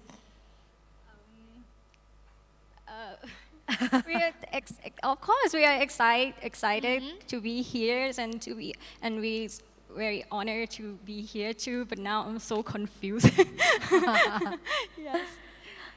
Actually, when we know the result, we was very shocked because like this project, we really have a short time to do it. Because like at that time, it was our final exam week, and we had to do it like so everything was like so ruined. Yeah. Wow, that's great. So, what's your preparation before your presentation and your idea to coming here? We just prepare like all that we do the slide, we do the script, and we just, I don't know, we just give energy to each other. All right, once again, let's give a big round of applause for Thailand team. Thank you. All right, Thailand team, please stay on the stage because before we moving to the next moment, we have the taking a picture together. So I would like to give a warm welcome and thank you to all the Innovation Track regional finalists, and also we will announce the winner in the afternoon session. So before we end of our part of this event, we would like to invite for all Innovation Track teams with their instructors to join with us on the stage and taking a picture together. And also, we would like to invite Dr. Piti Sri Sangnam, Mr. Alexang, and Mr. Hazremi Hamid as the appraisers to join on the stage and to create incredible moment taking the picture. All right, Thailand team, maybe you can go on the center with the instructor. Yes. We kindly invite for the all Innovation Track teams with your instructor. All right. We can see maybe, oh, there is another country with the flag. Oh, we are so proud of you that you have the preparation for your presentation, for your idea. I think the appreciator will be confused which one the country will be the winner of innovation track. Yes? Alright, once again, we kindly invite to all of the innovation track teams and also with the instructor. Please joining on the stage because we have the great incredible moment to taking a picture together.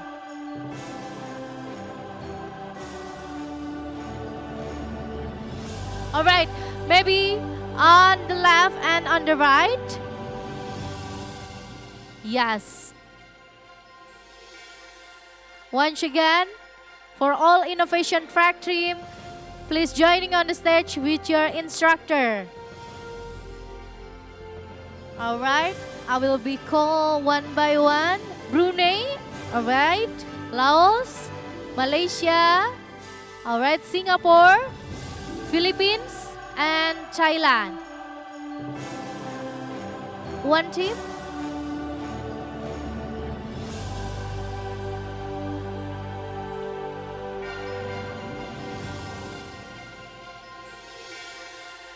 Or maybe Singapore team, you can go on the right side. Okay. Ladies and gentlemen, all participants, distinguished guests, alright, and the students, appreciators, give your best smile. In 3, look at the camera.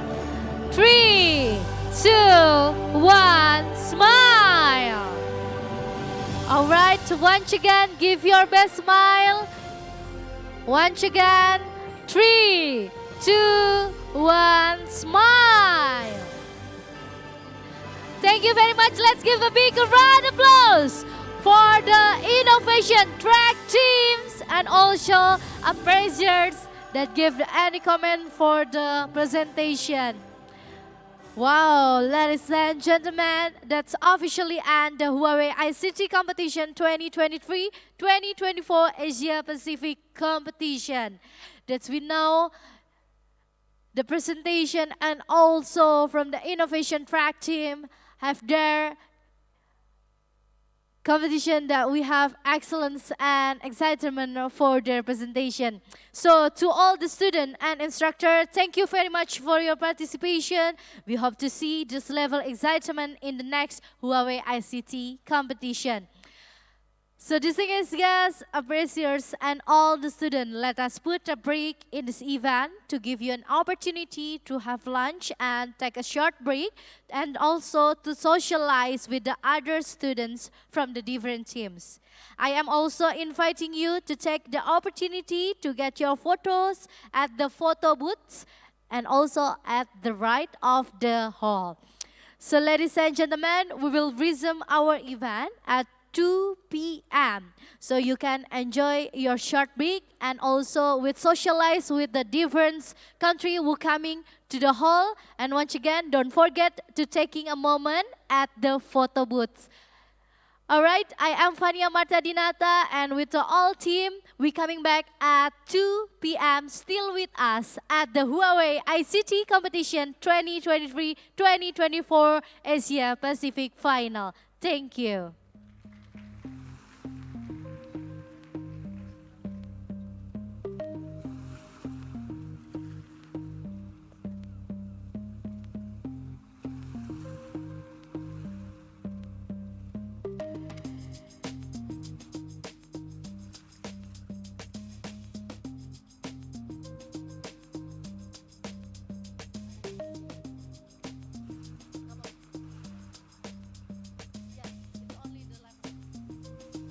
Ladies and gentlemen, for the information, I would like to remind to all of you, especially for the students and for all participants, please don't go anywhere, go up or go down at this level. And you can take this opportunity to socialize with the different team and also taking a picture at the photo booths moment. We're coming back at 2 p.m. Have a short break and thank you.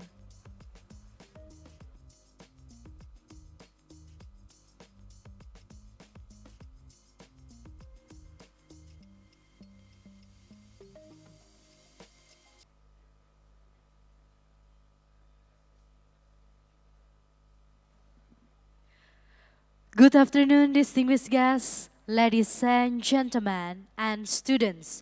Welcome to the Huawei ICT Competition 2023-2024 Asia Pacific Final Awarding Ceremony. Let's give a big round of applause.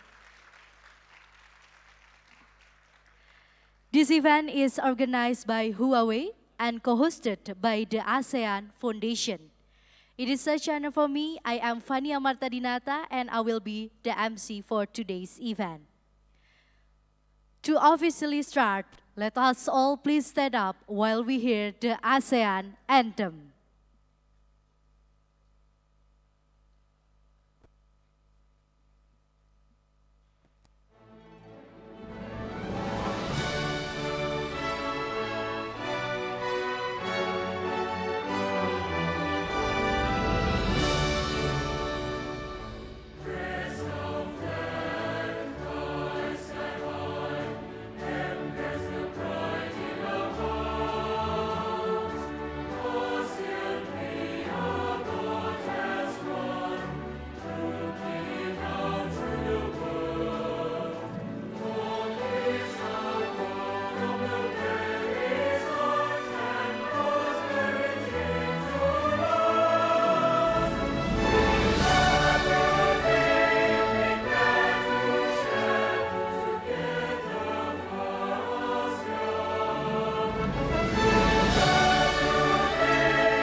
Ladies and gentlemen, you may be seated.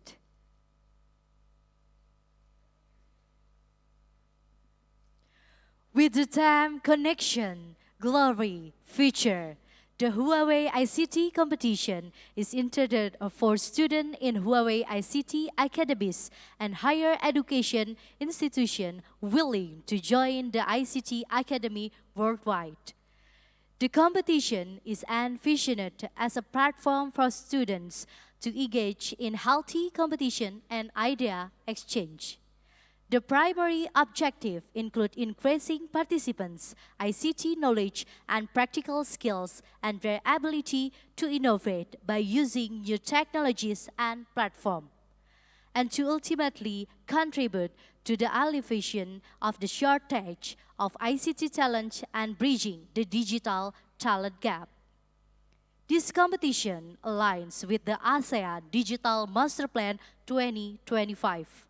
Specifically, it contributes to promoting the development of digital skill and ensuring access to participation in the digital economy. And to give his welcoming remarks, let us all give a warm round of applause to His Excellency Dr. Kao Kim Hurt, Secretary General of ASEAN.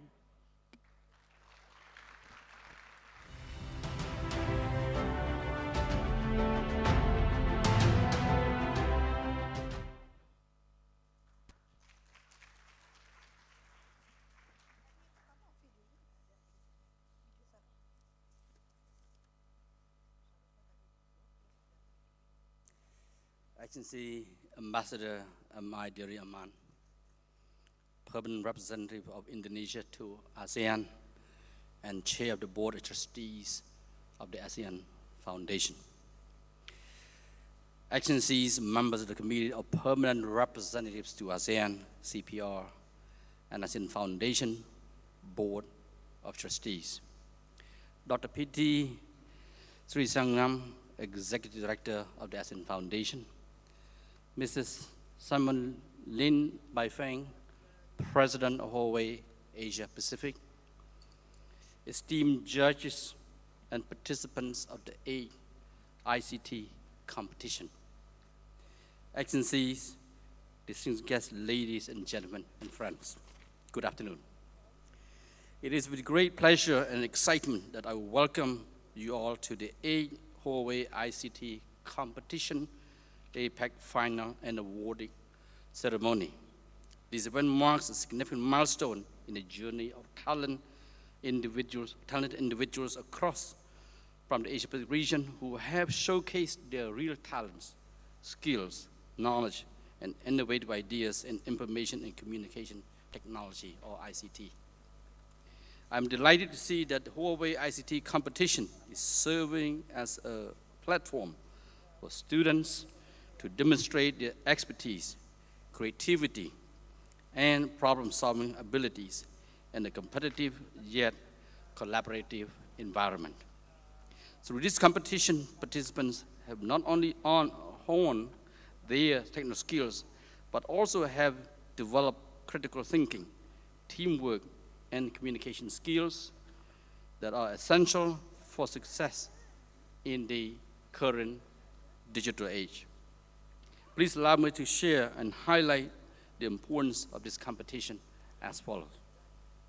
First, over the last decade, ASEAN has made tremendous strides in the digital domain. Digital transformation has been transformed not only the way we work, the way we study, the way we entertain, but also the way we live. It has shifted the focus of goods and services trade, emphasizing not only what is produced and traded, but also how it is traded within the region and, of course, around the world. Customize and deliver, and of course, also competed. Recognizing this, ASEAN leaders through the ASEAN Digital Ministers meeting, guided by the ASEAN Digital Master Plan 2025, acknowledged the region's need to remain pertinent in the rapidly evolving digital realm and realize our shared vision to be a leading digital community and economic bloc, powered by secure and transformative digital services, technologies, and ecosystem. It is important that we support the achievement of this vision by cultivating our region's digital talents. And I think we can say that not long ago, we did not have this mechanism called the ASEAN Digital Ministers meeting. And of course, only in the past several years that this was set up and has become thriving and growing in depth and scope. In fact, our ASEAN Digital Ministers meeting just took place early this year in Singapore.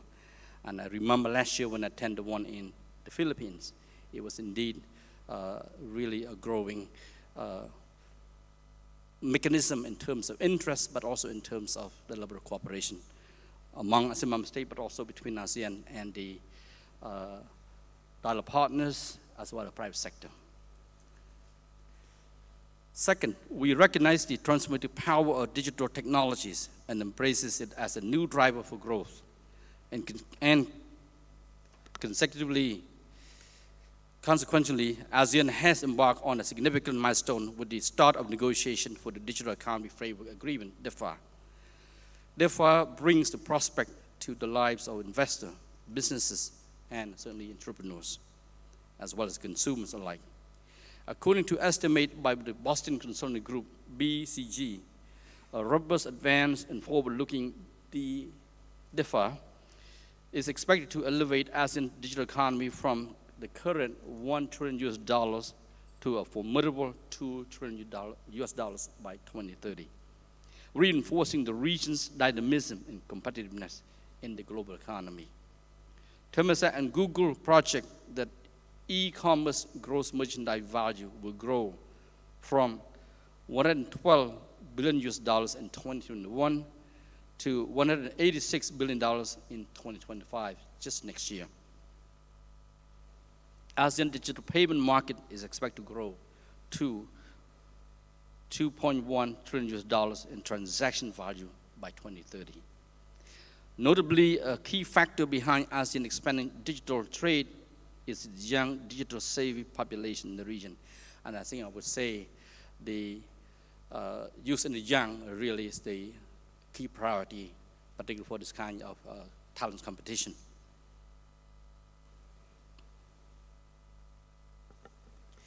As the world's third largest internet-based economy, ASEAN is home to 480 million active internet users, which is accounted for 80% of home digital consumers. Third, the rapid growth of digital economy has certainly brought forth both opportunities but also challenges. ASEAN digital trade lies in the growth and effectiveness of digital payments. The region stands out as the world's fast-growing mobile wallet market, driven by a significant increase in internet subscribers within the region. In 2023 alone, the Southeast Asia digital economy is set to deliver roughly around $100 billion in revenue, growing at 20% compound annual growth rate since 2021, and that of course will be multiplied by 1.7 again the rate of gross merchandise value growth. Moreover, the market volume again is set to continue to grow significantly every year, year by year. We will see a significant growth, and I think this is quite substantial for ASEAN as we continue to negotiate and to finalize the DEFA negotiations. Particularly, of course, in the area of cybersecurity, for ASEAN is projected also the growth will expect to triple from $2.1 billion in 2023 to $6.7 billion in 2028.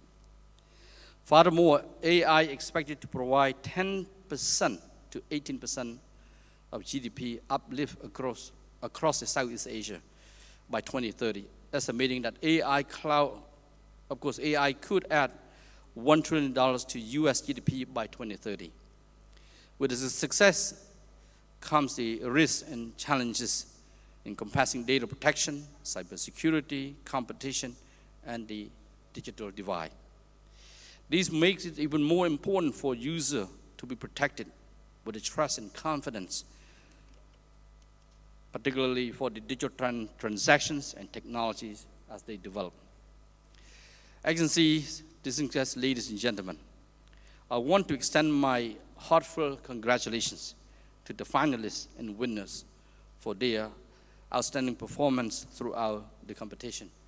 Of course, in competition, there's no loser. There's only winners, right? And learners, basically.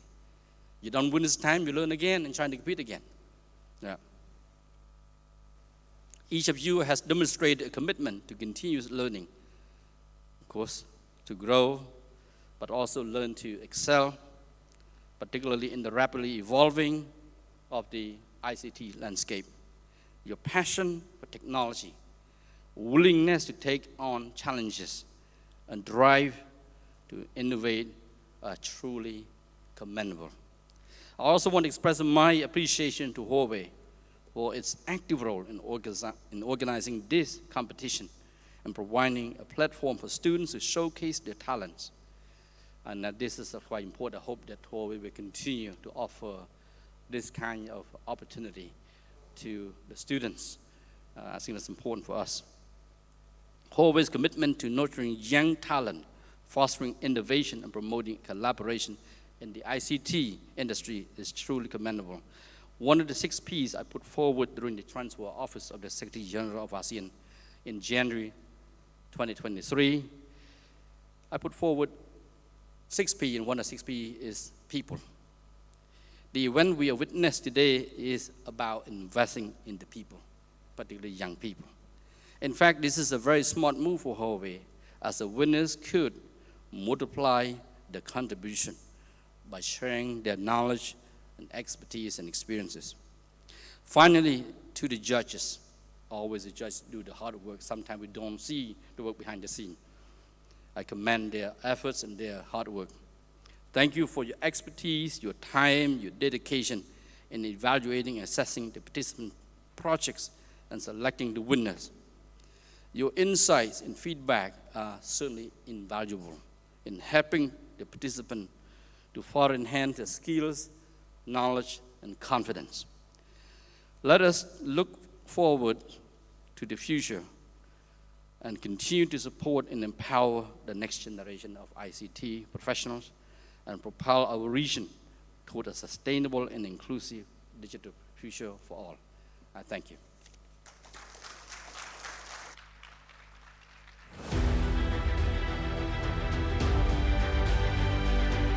Dr. Kao Kim Horan for those remarks. This time, let us listen to our next speaker to give his opening remarks. Please welcome with a warm round of applause, Ambassador Dari Ahmad, Permanent Representative of Indonesia to ASEAN and Chair of the Board of Trustees of ASEAN Foundation.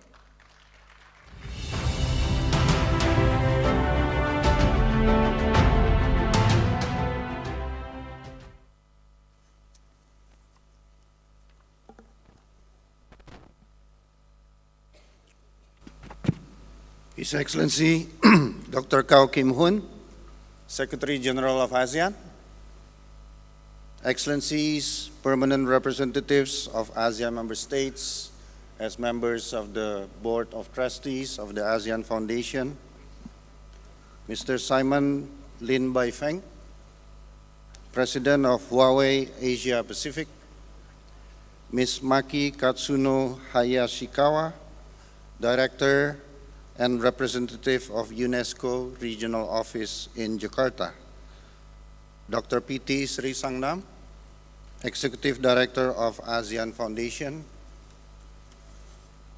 participants, judges, and mentors of Huawei ICT Competition 2023-2024, Asia Pacific, distinguished speakers and guests, ladies and gentlemen. A very good afternoon.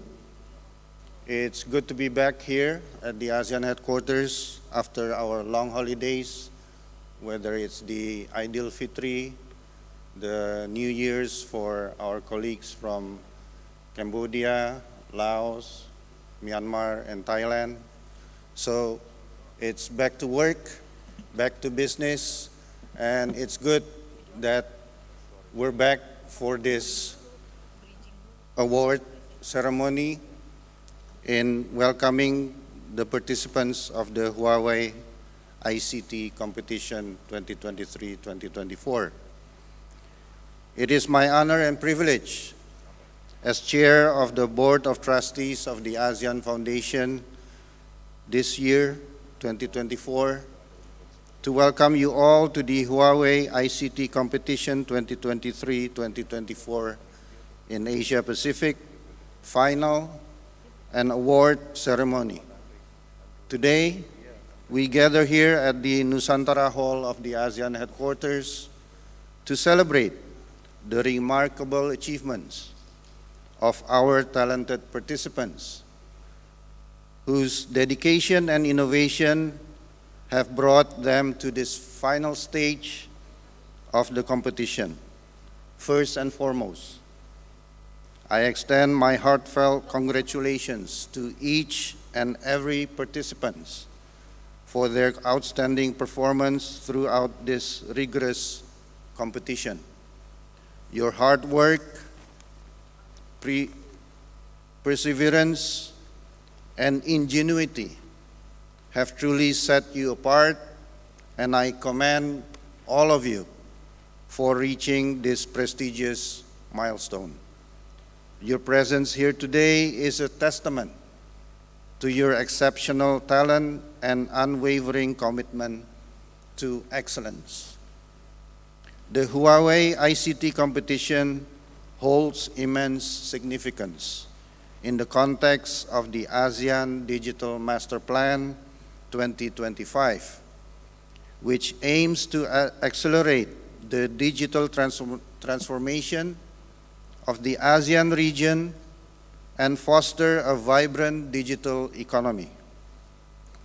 As we move towards a digital future, it is imperative that we equip our youth with the necessary skills and knowledge to thrive in the digital age.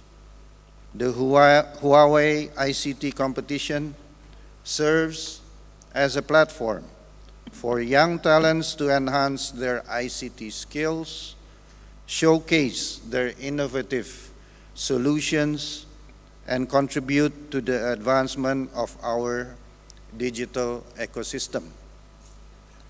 The urgency of digital skills development cannot be overstated, especially in the context of ASEAN and the Indo-Pacific region. With the rapid pace of technological development and advancement and the growing demand for digital expertise, it is essential that we empower our youth with the digital skills they need to succeed in the digital economy. By investing in digital education and training initiatives, like the Huawei ICT competition, we can unlock the full potential of our youth and drive inclusive and sustainable growth across the region. I would like to express my sincere appreciation to Huawei, as well as to the ASEAN Foundation, for their steadfast dedication to nurturing digital talent and fostering innovation through this competition. Their commitment has not only empowered countless young talents across the ASEAN and the region, but has also played a significant role in shaping the future of digital literacy and technological advancement in our communities. I would like to once again congratulate all the participants on their remarkable achievements. Again, your dedication, passion, and innovation are truly inspiring, and I have no doubt that you will continue to make significant contributions to the digital future of ASEAN and the Indo-Pacific region. My heartfelt thanks also go to the mentors, to the judges for their generous time, knowledge, and expertise. Your guidance has been invaluable in shaping our future ICT leaders, and your commitment to nurturing talent and fostering innovation is truly commendable. Finally, I extend my heartfelt gratitude to all our VIP guests and attendees, my fellow BOT members, and especially, of course, our ASEAN Secretary General, for gracing us with your presence and support at this unique event. Your attendance and attention has enriched the event and contributed to its success. I thank you all very much.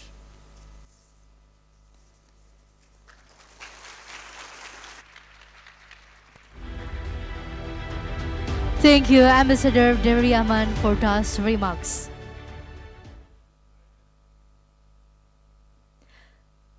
Ladies and gentlemen, distinguished guests, this time, let us listen to our next speaker to give his opening remarks.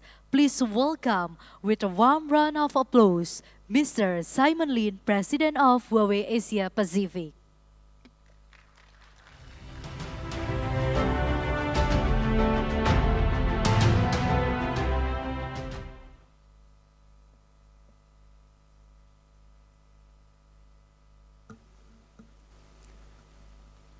Your Excellency, Dr.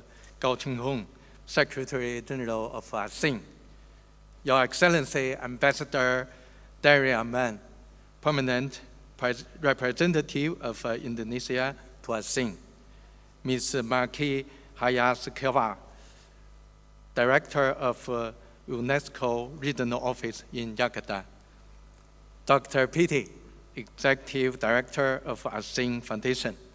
Excellencies, distinguished guests, dear students, welcome. On behalf of Huawei, I just would like to warmly congratulate the 20 winning team in regional final. I think all of you are the best out of the best. Here, I think, please give a big applause to yourself. Over the past 30 years, Asia Pacific has enjoyed fast growth, and Huawei is deeply rooted in its growth journey. Now, Huawei are serving more than 1.1 billion people in this region, and also provide connectivity to more than 300 million households. In many countries, our optical cable and the base station provide connectivity to the outside world. With ICT infrastructure, people can have better connection to the opportunity and the information. In recent years, we have seen very high requirement for technology. As all the countries in Asia Pacific announced digital master plan, there is a stronger need for inclusive connectivity and intelligence.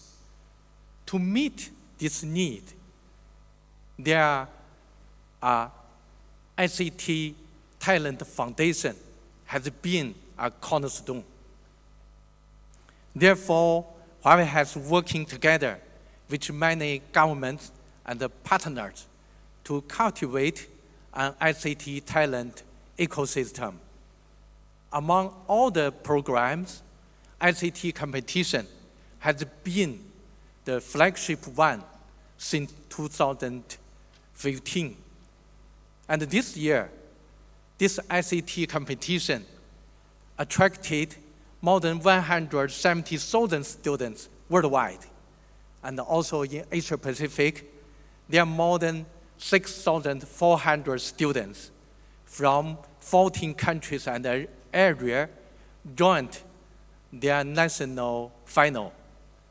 And also, I firmly believe you will continue to excel in the global final. Behind this number, we aim to improve the influence and the value every year. Since the beginning of 2023, we added a computing track together with network track and also the cloud track to provide the latest technology to Asia Pacific. Moreover, we designed the more interactive activities to enhance our students' leadership and employment skill. We are excited to see so many good ideas for using 5G, cloud, and intelligence to promote the sustainable development in Asia Pacific. As we often say, Rome wasn't built in a day. I do believe the talent development need long-term and collective effort. Therefore, during the past, Huawei already got very stronger support from Your Excellency, from ASEAN Secretariat, from ASEAN Foundation, from the UNESCO, from all the partners. We already jointly launched many SME and youth training programs.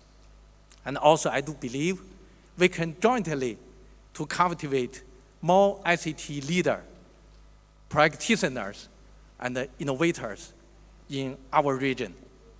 Thank you again, and I do hope we can build our own Rome together. Thank you.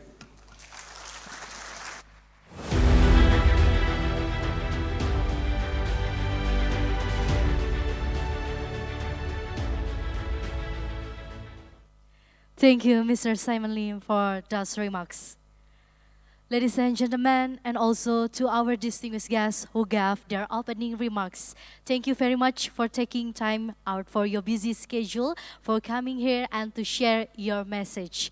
And to our guests and students, thank you for coming to our this meaningful event. So before we continue for the next moment, while our guests are here, may we request to have a photo taken with them? We will take a photo with point of view from the stage so that we can capture our distinguished guests with everybody in the background. So maybe the photographer, you can taking a picture from the stage. Please be ready for our distinguished guests. You just seated on your chair, and also the student with all participants and all the guests. May I call for all the photographers to join on the stage to taking a picture point of view from the stage. So for our guests and our distinguished guests, you can give your best smile to the camera. All right, maybe the light you can turn off. All right, everybody, distinguished guests, students, all participants, instructor, and all the participants, give your best smile in 3, 2, 1, smile. Once again, give your smile. 3, 2, 1. All right, thank you very much. Let's give a big round of applause. Thank you very much. Distinguished guests, ladies and gentlemen, and the students, before we move on to the next agenda, let's watch the opening video.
Once again, let's give a big round of applause.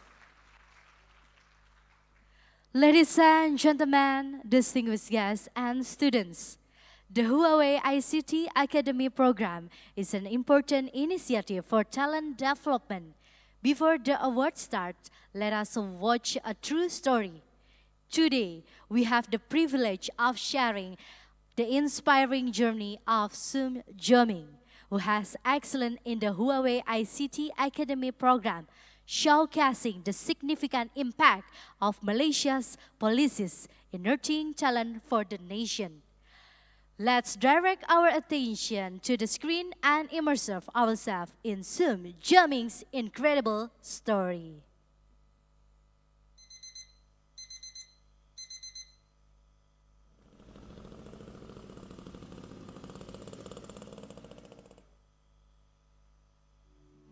In the serene landscapes of Kuala Kangsar, a young boy named Sam Jo Ming began a journey that would shape his destiny.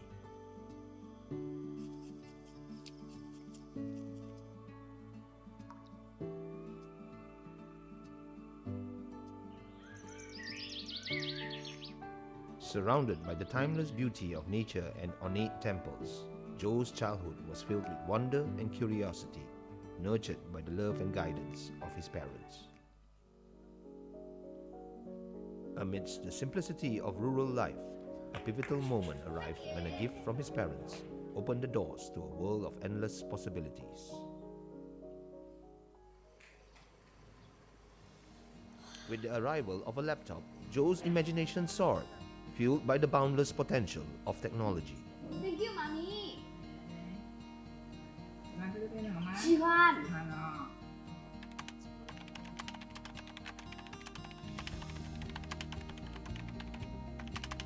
In the quiet embrace of his family's humble abode, Joe's world shifted with the revelation of his acceptance into the esteemed halls of the Science University of Malaysia. Amidst heartfelt goodbyes and bittersweet farewells, Joe embarked on a journey to Penang, where the promise of new beginnings awaited him, his mother's wisdom echoing in his mind, a guiding light illuminating the path ahead. 儿子啊，保持谦虚，不要忘根，要脚踏实地。梦想会带你前行，要有勇气，要感恩每个机会。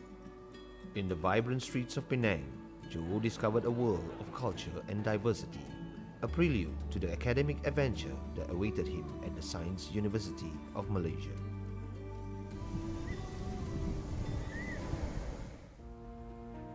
Guided by the promise of knowledge and the allure of innovation, Joe set his sights on the horizon, ready to embrace the opportunities that lay ahead. At the prestigious Science University of Malaysia, Joe's passion for learning found a new home. Guided by the university's commitment to excellence and supported by national policies promoting education and innovation, Joe embarked on a transformative journey of self-discovery. Stepping into the arena of the Huawei ICT competition, Joe faced his greatest challenge yet. With determination as his compass, he navigated the complexities of the competition and emerged victorious, a testament to his resilience and ingenuity. Congratulations to University Science Malaysia, Sam Jo Ming.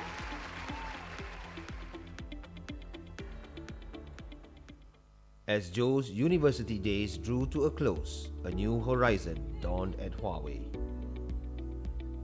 Here, amidst the bustling corridors of innovation, Joe's exceptional talents caught the eye of Huawei, leading to an exciting opportunity. United by a shared vision of progress and prosperity, Huawei and Joe forged a dynamic partnership, poised to pioneer groundbreaking advancements. Together, they will embark on a transformative journey, catalyzing change and shaping a future where technology empowers and inspires. Supported by Malaysia's forward-thinking policies, steadfastly focused on advancing technology, Joe's narrative embodies the nation's dedication.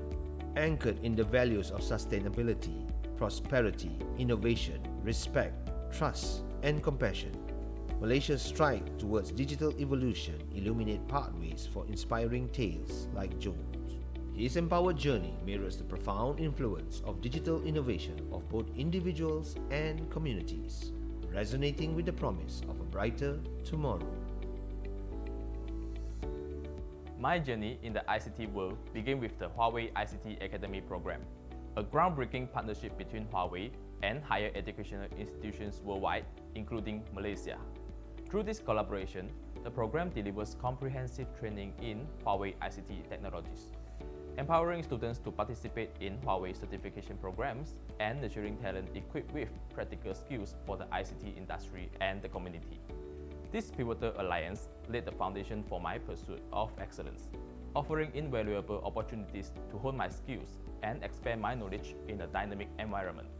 Participating in the Huawei ICT competition marked a turning point in my journey. It provided a global platform to showcase my skills and talents, surrounded by industry leaders. Winning wasn't just a personal triumph. It was a testament to years of hard work, dedication, and the unwavering support of my mentors, teammates, and above all, my parents. Their belief in me fueled my determination to succeed, highlighting the importance of a supportive family environment. Additionally, it underscored the impact of progressive government policies, fostering an ecosystem conducive to growth and innovation.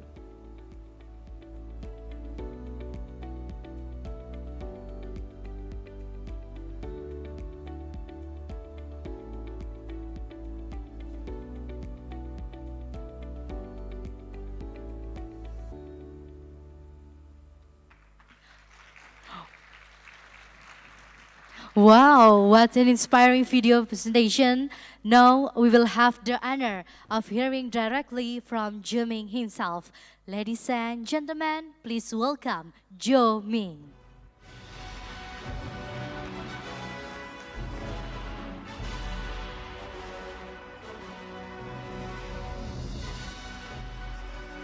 Hello, good afternoon, Jo Ming. Good afternoon. How are you? A little nervous. A little bit Fine. nervous, but feeling good, right? Yeah, living All right. the dream. Thank you for being here today with us and share your life-changing story. We would love to learn more from you.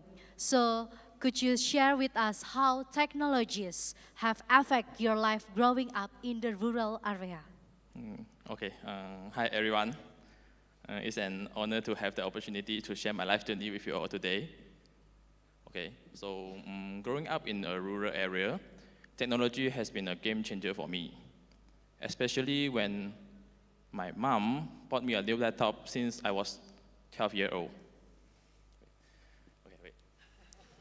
It's okay. Okay. Sorry, I'm nervous. Okay. Okay, this early access to technology allowed me to explore and learn about the latest advancement right from our village. Additionally, joining the Huawei ICT Academy was a turning point for me. With the guidance from my lecturer, Dr. Chong Yong Wei, I gained valuable skills that eventually led me to my current role as a global technical service engineer in Huawei Malaysia. This job not only provides me with source of income, it also helps me to pursue my dreams. Wow, that's a great. So, Jo Ming, as you can see, we have many students in this beautiful hall at the meaningful event. They are just like you when you were younger, smart, and full of curiosity in the learning technology. Could you give some advice to the younger generation present here today? Okay, advice to younger generations. Okay, so younger generations should grab every opportunity they have to expand their knowledge beyond classroom by joining workshops, internships, or hands-on practical experiences. Also, by consistently pushing yourself to learn and grow, you will develop skills and qualities that will serve you well in both your personal and professional life. Wow, it was a wonderful and encouraging advice from you, Jo Ming. Thank you so much. In conclusion, I would like to extend my heartfelt gratitude to each and every one of you for being here today to celebrate the success of Jo Ming. Let us continue to support and empower our talented individuals, for they are driving force behind our nation prosperity and growth. Once again, let's give a big round of applause for Jo Ming. Thank you. Thank you very much, Jo Ming. Distinguished guests and participants, we now move on to the awarding ceremonies of the regional finals of the Huawei ICT competition 2023-2024. In the realm of technology, where the innovation drive progress and creativity knows no bounds, this competition has been a showcase of brilliance, determination, and skill. Throughout the journey, we have witnessed the brightest minds fusing the boundaries of what is possible. And tonight, we celebrate the pinnacle of their achievement. The Huawei ICT competition is categorized into 4 tracks, which are network track, cloud track, computing track, and innovation track. And today, we will announce the grand prize, first prizes, second prizes, and third prize winner. So, without any further ado, I invite you all to join with me welcoming the winners of the ICT competition. For the grand prize, the team will receive 1 trophy, and each team member and their coach will receive a medal, certificate, and Huawei laptop. All grand prize award will be presented by His Excellency Dr. Kao Kim Horn, Secretary General of ASEAN. He will present the awards together with the ambassador of the winning country. First, we start to award the grand prize for the network tag. We would like to invite His Excellency Dr. Kao Kim Horn to join with us on the stage.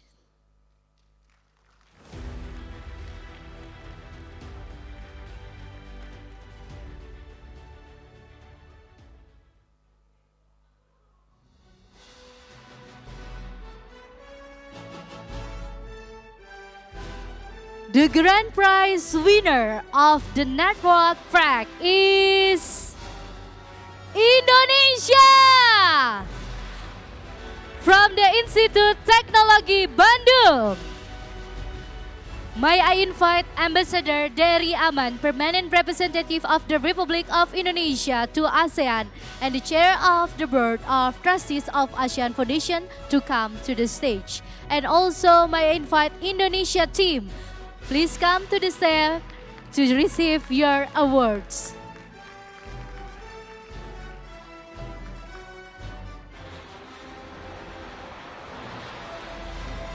All right, once again, congratulations for Indonesia team from Institute Teknologi Bandung.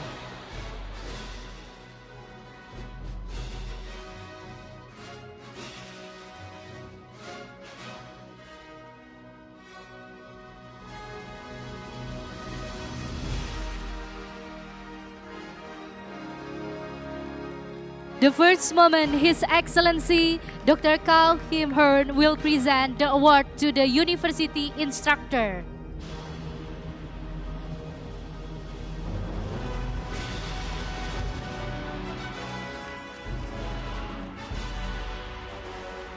And for the next medal and the Huawei laptop.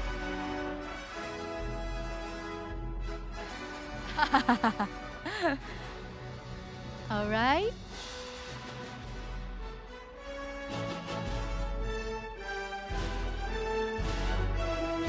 Yes.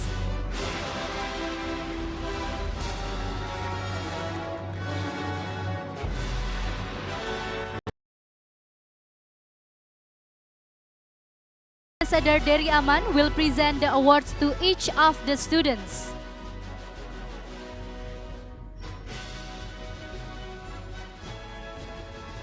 Each of member receive a medal, certificates, and also the Huawei laptop.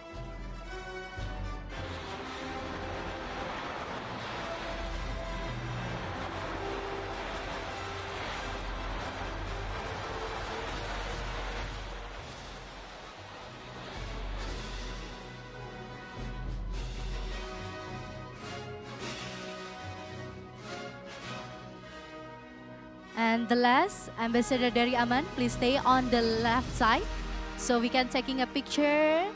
Look at the camera, maybe more closer. Give your smile in 3, 2, 1. Once again, congratulations for Indonesia team. Thank you for the students, and also thank you Ambassador Dari. You may be seated, and also for His Excellency please stay on the stage.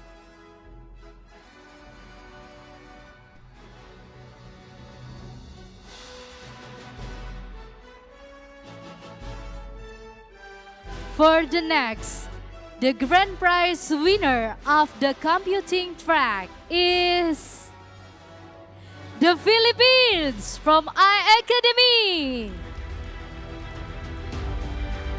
May I invite Ambassador Jocelyn Quintana, permanent representative of the Philippines to the ASEAN, to come to the stage.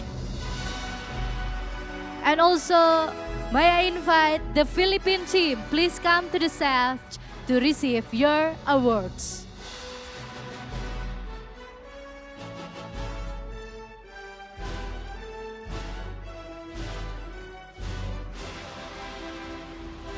Once again, congratulations for the Philippines iAcademy. The instructor may be on the first line and followed by the students. Congratulations. The first, His Excellency Dr. Kao Kim Hearn will present the award to the university instructor.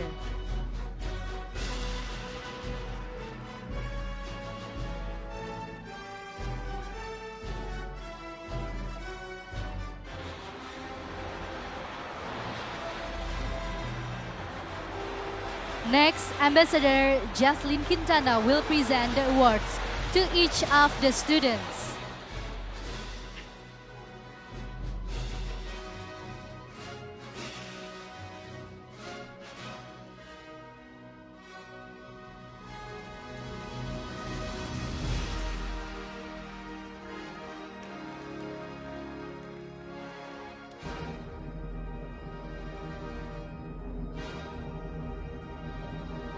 Each of a member from the Philippines iAcademy received the trophy, medal, certificate, and also a Huawei laptop.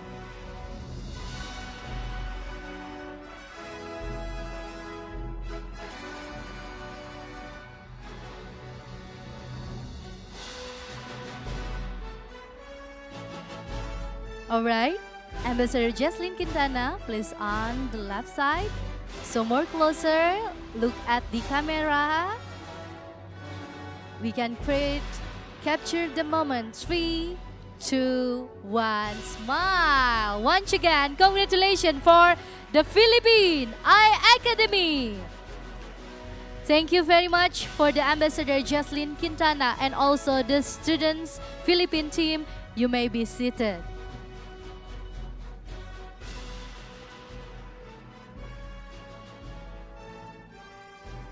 Alright, ladies and gentlemen, distinguished guests, the grand prize winner of the cloud track is Singapore! From the Singapore Polytechnic! May I invite Ambassador Mrs. Judith Jainita, Second Secretary Permanent Mission of the Republic of Singapore to ASEAN, to come to the stage. And also we invite Singapore team to receive your award with your instructor.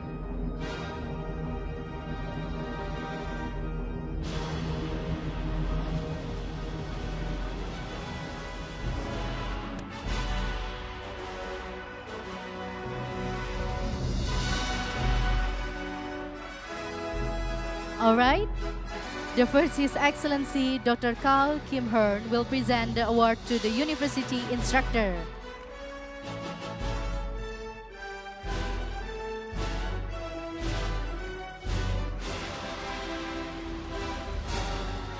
All right. Next, Miss Judith Jainita will present the awards to each of the students from Singapore Polytechnic.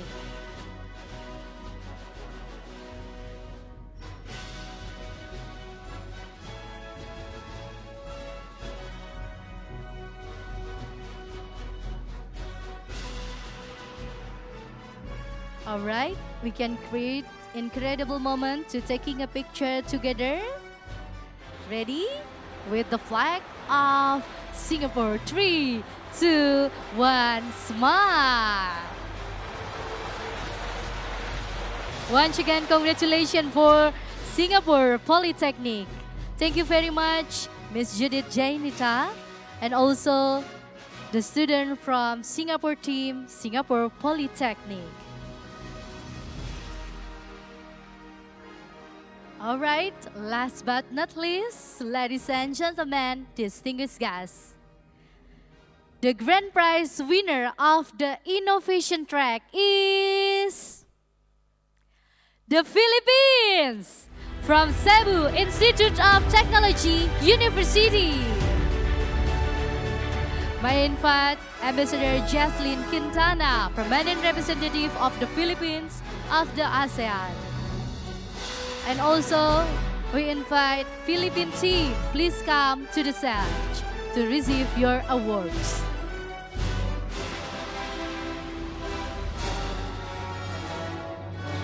Wow, the Philippines got 2 winner of the grand prize. Congratulations, Philippines!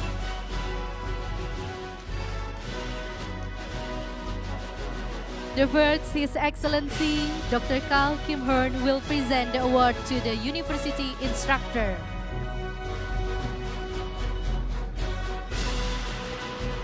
Each of member will receive the trophy, medal, certificate, and also a Huawei laptop.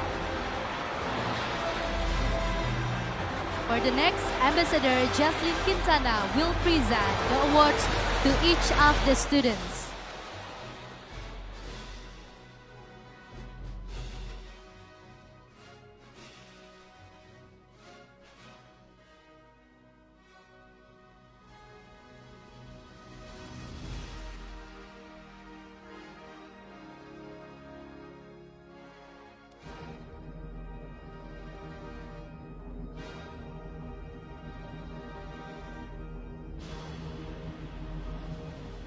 All right, let's taking a picture together. Ambassador Jaslyn Quintana on the left side. All right, more closer. 3, 2, 1, smile. Once again, congratulations to the Philippines from Cebu Institute of Technology University. Thank you very much for His Excellency Dr. Cao Kim Hearn and also Ambassador Jaslyn Quintana. You may be seated. And also for the Philippines from Cebu, please stay on the stage because you have to deliver the presentation, right? All right, maybe you can put on the right side for the prizes. All right, once again, ladies and gentlemen, congratulations for the country who is the winner of the grand prizes. Let's give a big round of applause. As we know, health is a global priority. Unfortunately, heart attack caused by various diseases is still among the top cause of deaths, with some deaths that could have been prevented if there was timely medical attention. Today, innovative students from the Philippines will share their idea on how we can detect heart attack early on and reduce that by timely application of medical attention. Please welcome back on the stage the student of Cebu Institute of Technology University.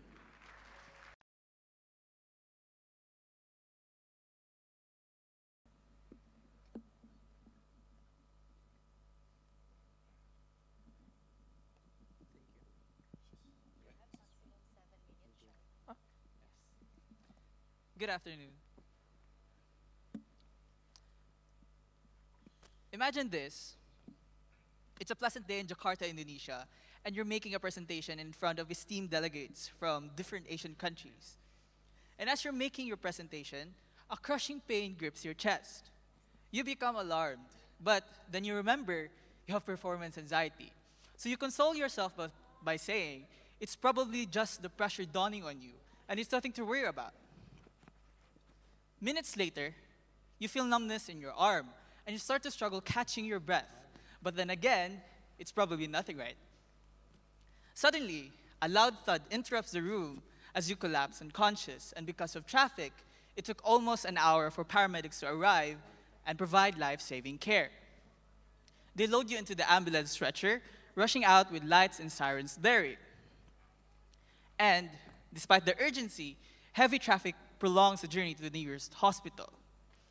And shortly after arrival, a doctor declares you dead, saying it was a massive heart attack. This story happens far too often in slightly different variants, but they all end similar ways. Most cases occur because warning signs are ignored, and in some cases, there aren't even any warning signs at all.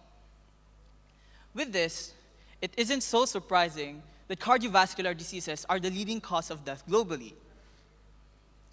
And 85% of these deaths are attributed to heart attacks. These scenarios could have ended differently if there were a way to accurately detect the onset of heart attacks in real time. And with this, Your Excellencies, honorable guests and speakers, ladies and gentlemen, we present to you WayCare. WayCare is our proposed system that could be seamlessly integrated into the prevalent landscape of smartwatches. These devices come equipped with an array of sensors, including those for heart rate and blood pressure. This proactive approach is particularly valuable as individuals engage in activities, providing them with real-time insights into their cardiovascular health. However, heart rate and blood pressure sensors alone aren't considered reliable indicators of heart attacks. So the question then arises, how do we diagnose individuals if the current sensors in smartwatches do not provide sufficient insight? Enter cardiac biomarkers. Cardiac biomarkers have been proven to detect heart attacks as outlined by numerous publications. These proteins, which are released when the heart muscle is damaged, serves as reliable indicators of cardiac conditions. According to the American Heart Association, the best cardiac biomarker is troponin I. Troponin I is a protein that is exclusive to heart muscle cells and is responsible for heart muscle contraction. However, when the heart muscle is damaged, it leaks into the bloodstream. However, the current methods for assessing troponin I levels involve invasive procedures. Although effective, this process is both time-consuming and expensive. In many healthcare places, especially in third world countries like the Philippines, longer queues worsen this inaccessibility. Fortunately, a groundbreaking study by Titus et al. In 2022 has introduced a non-invasive approach. The research reveals that cardiac troponin I could be effectively measured using infrared spectroscopy. This involved the use of an infrared spectroscopic device that is worn on the wrist. And our system will then employ the use of an infrared spectrophotometric sensor along with the smartwatch's existing heart rate and blood pressure sensors to accurately detect anomalies so prompt intervention is taken. The infrared spectrophotometric sensor uses a technique called Fourier transform infrared spectroscopy, which involves the use of an infrared or projecting a beam of infrared light through a sample and then measuring the amount of light absorbed through different frequencies. By implementing infrared spectroscopy, we could revolutionize the way we alert individuals at the onset of heart attacks, providing a more proactive approach on cardiovascular heart measuring. While current smartwatches are equipped with infrared sensors, they were not initially designed for infrared spectroscopy, specifically tailored for troponin I assessment. Therefore, this innovation requires a highly sophisticated sensor similar to the works of Sengupta et al. However, as shown here, the sensors are quite bulky and require miniaturization to be seamlessly integrated into the existing smartwatch. Because our university is a Huawei ICT Academy, we were given the opportunity to immerse ourselves with the different Huawei technologies, such as Huawei Cloud, Model Arts, and Mindspore, which we used for the comprehensive development, training, deployment, and integration of the entire system on Huawei's IoT devices.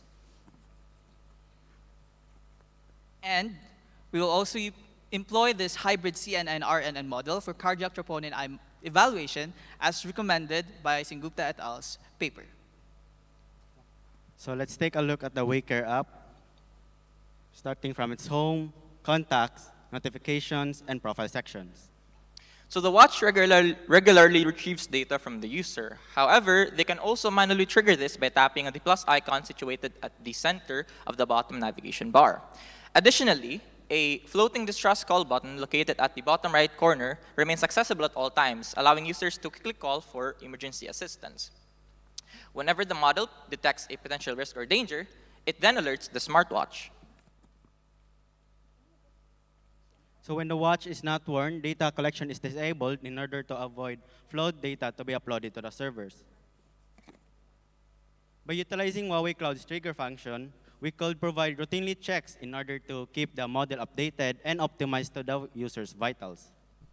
With Waycare, we can mitigate the potential impacts of heart attacks by seeking help early, potentially averting adverse outcomes such as death. And this contributes to broader public health goals, including the Sustainable Development Goal of good health and well-being. We aim to prevent a scenario where diagnostics relied solely on intuition. By transcending reliance on mere instincts, we strive to offer real-time, empirical-based insights into a user's cardiovascular health.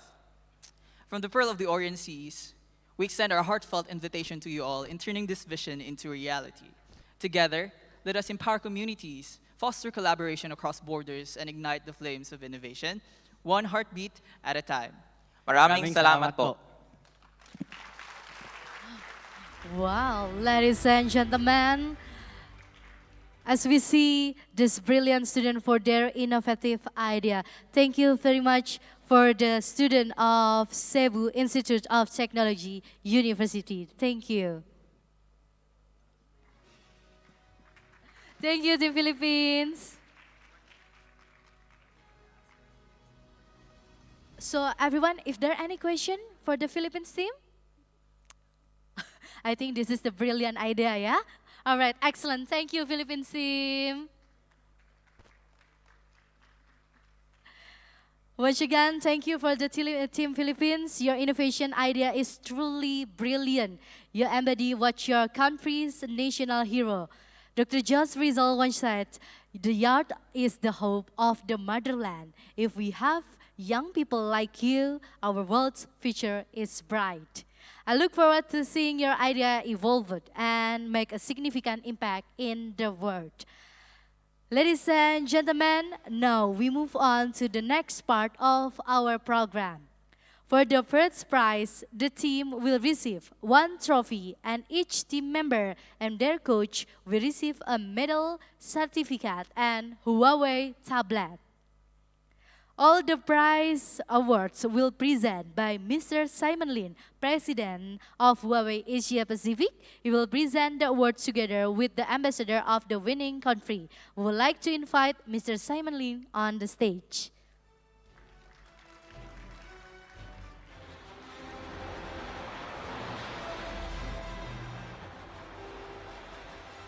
The first prize winner of the new network track is Malaysia. From the University Malaya, may I invite Ambassador Nur Iza Wong Michu, permanent representative of Malaysia to ASEAN, to come to the stage. And also Malaysia team, please come to the stage to receive your awards.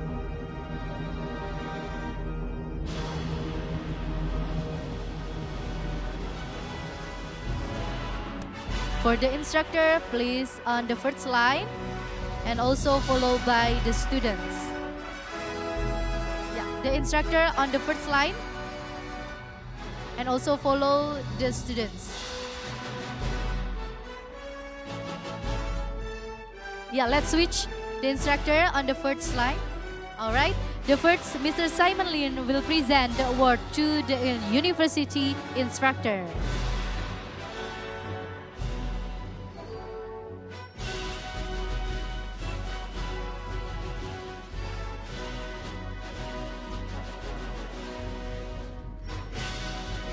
Congratulations. Next, Ambassador Nur Iza Wong Michu will present the awards to each of the students with the medals and the Huawei tablet.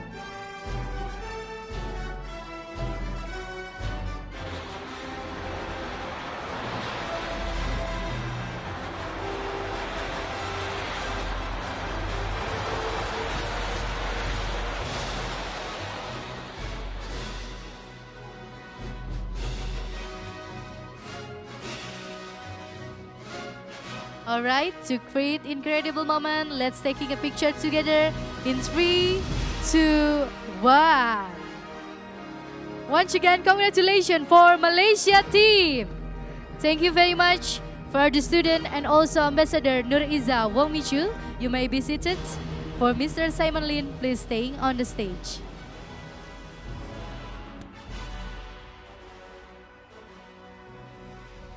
The first prize winner of the cloud track is Indonesia from Institut Teknologi Bandung.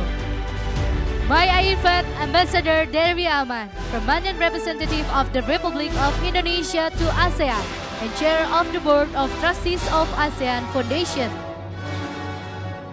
And also, Indonesia team, please come to the stage to receive your awards.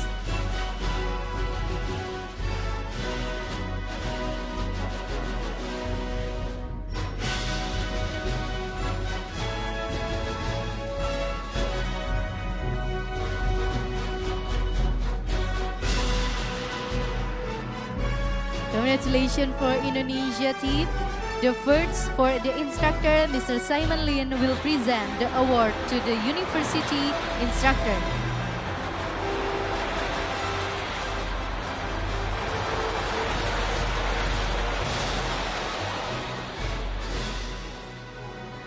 And next, Ambassador Dari Aman will present the awards to each of the students.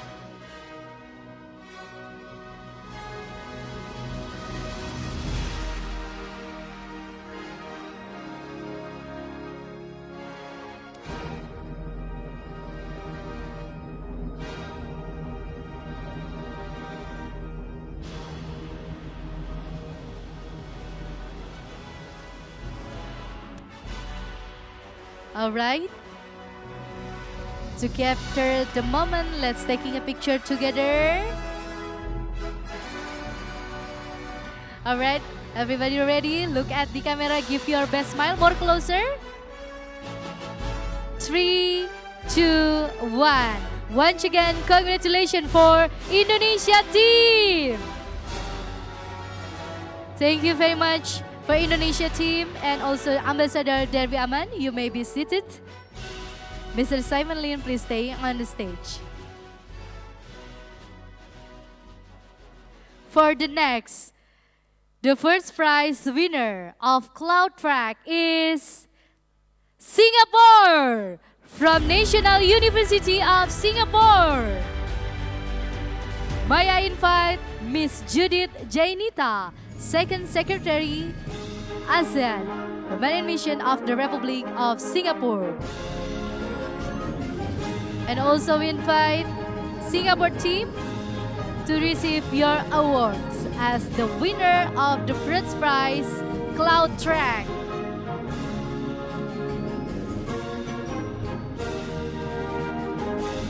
For the first, Mr. Simon Lin will present the award to the university instructor.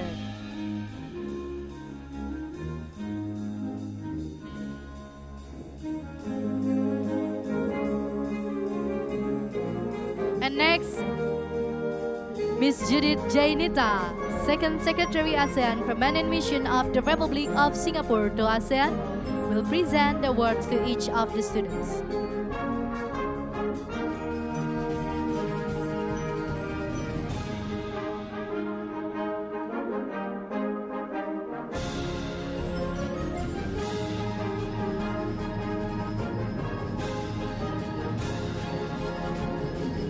Alright, let's capture the moment to taking a picture together.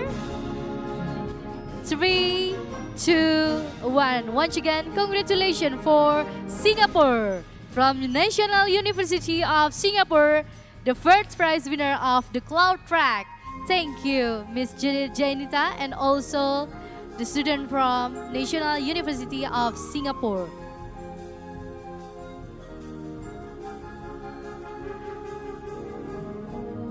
For the next, the first prize winner of the innovation track is Thailand from Chiang Mai University. May I invite Ms. Pantipa Iamsuda Eka Rohit, Permanent Representative of the Kingdom of Thailand to ASEAN, to come to the stage. And also invite Team Thailand to receive your awards.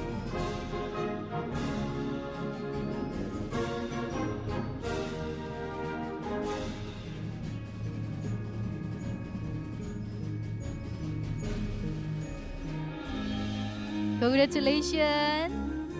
Wow. The first, Mr. Simon Lin will present the award to the university instructor.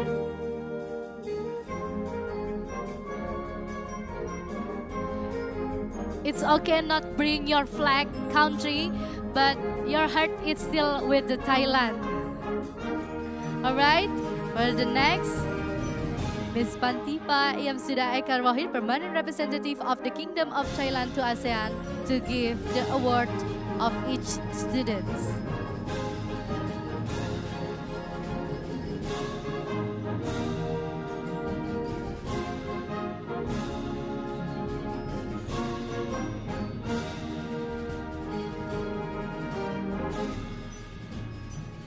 Alright, let's taking a picture together.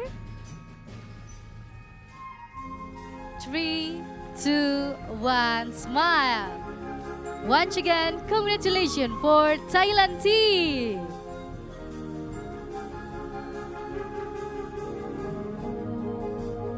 Thank you very much for the ambassador, Ms. Pantipa Iamsuda Eka Rohit, and also Mr. Simon Lee and Thailand's team. Ladies and gentlemen, distinguished guests, now we move to the next part of our program. For the second prize, the team will receive 1 trophy, and each team member and their coach will receive a medal, certificate, and Huawei Watch GT. All second prize awards will present by Mr. Gu Hailong, CEO of Huawei Indonesia. He will present the award together with the ambassador of the winning country. First, we start to award for the first of the network track. We would like to invite Mr. Gu Hailong on the stage.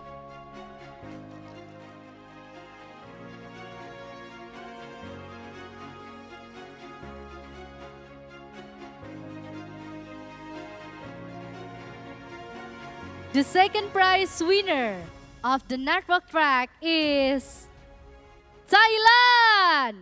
From the King Mongkut's Institute of Technology, Lat Krabang.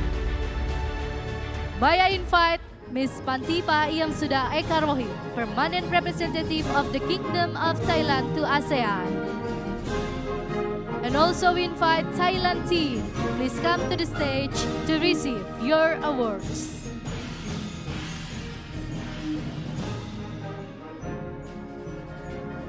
Please for the instructor of university on the first line to receive the first trophy, medal, and the watch Huawei. Mr. Gu Hailong will present the award to the university instructor.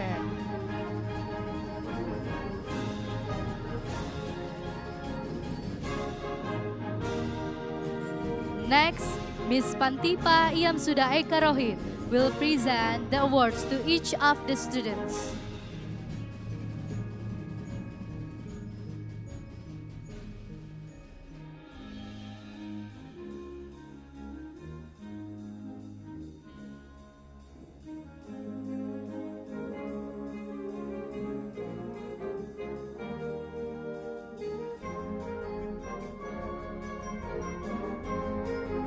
All right, more closer. More closer. All right, look at the camera to create incredible moment. 3, 2, 1. Once again, congratulations for Thailand team. Thank you very much for Thailand team, and also Ms. Pantipa Iamsuda Eka Rohit. You may be seated. For Mr. Gu Hailong, please stay on the stage.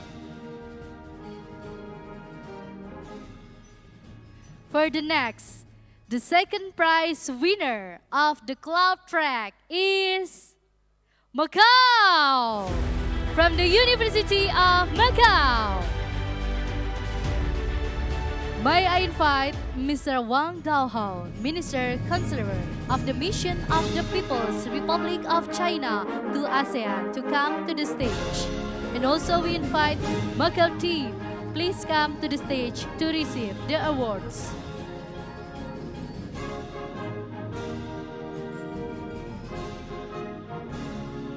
Please for the instructor on the first line. All right, Mr. Gu Hailong will present the award to the university instructor.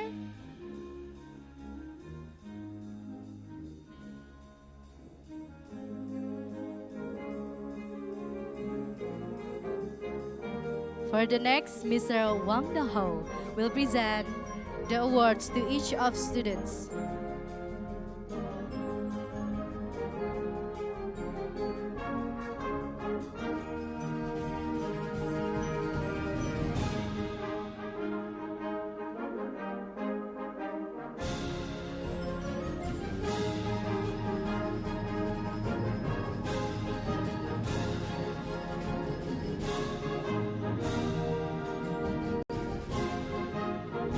Alright, more closer.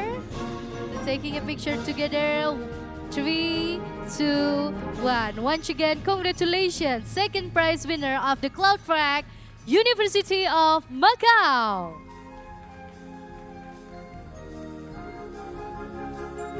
Thank you, Macau team. And thank you, Mr. Wang Daohao. You may be seated.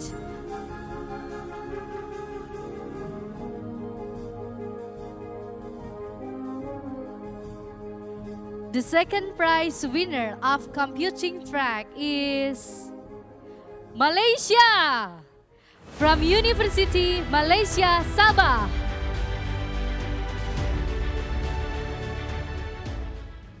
May I invite Ambassador Nur Iza Wong Michu, permanent representative of Malaysia to ASEAN, to come to the stage. And Malaysia team, please come to the stage to receive your awards.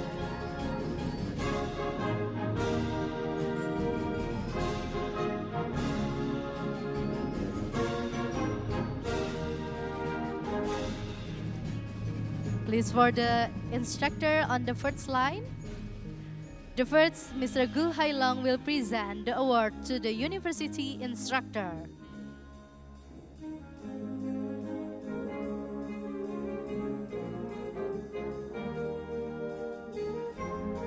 For the next, Ambassador Nur Iza Wong Michu will present the awards to each of the students.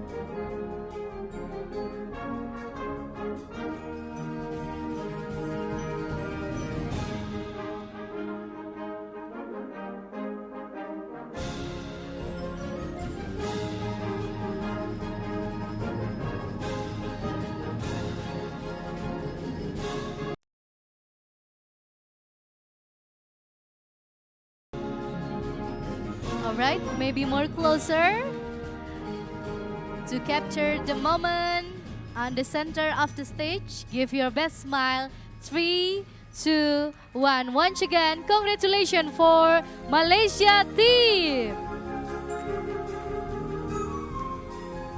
Thank you, Malaysia team. Thank you, Ambassador Nur Iza Wong Michu. You may be seated. Oh yeah? Okay, wait a moment. Wait a second. Alright. Please hold on your best smile. Look at the camera. Okay. Thank you very much, Malaysia team. And also thank you, Ambassador Nur Iza Wong Michu. Mr. Gu, please stay on the stage. The second prize winner of the innovation track is Brunei, from University Technology Brunei. May I invite Ambassador Latifa Zaini, permanent representative of Brunei Darussalam to ASEAN, to come to the stage. And we invite Brunei team, please come to the stage to receive your awards.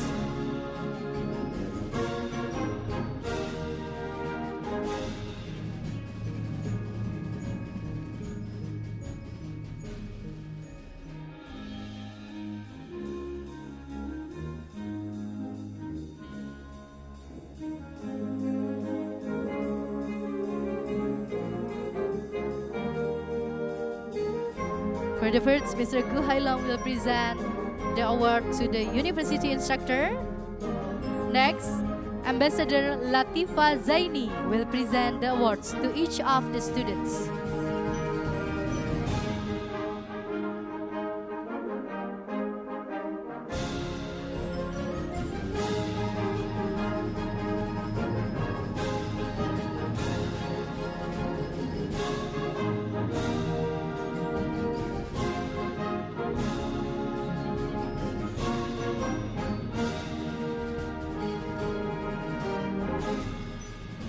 All right, more closer. Give your best smile. Look at the camera. 3, 2, 1. Once again, congratulations for Brunei. Thank you, Brunei team. Thank you, Ambassador Latifa Zaini. And also thank you, Mr. Gu, for giving and present the awards.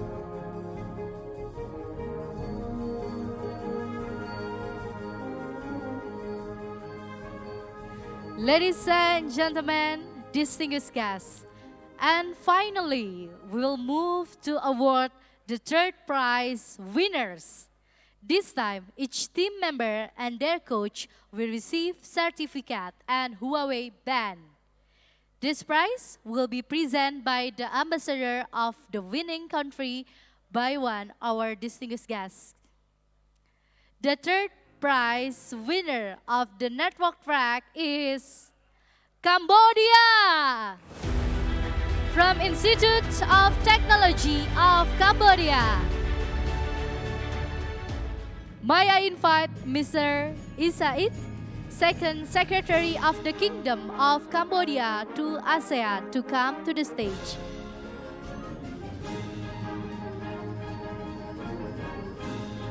And also, we kindly invite Cambodia team, please come to the stage to receive your awards. All right, for the instructor, please on the first. Mr. Isaid will present the award to the first is university instructor.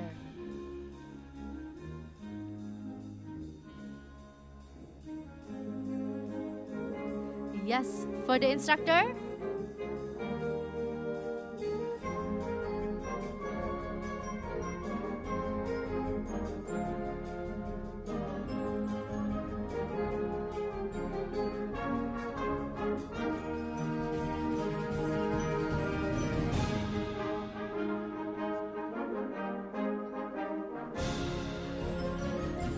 And next, Mr. Isaid will present the award to each of the students.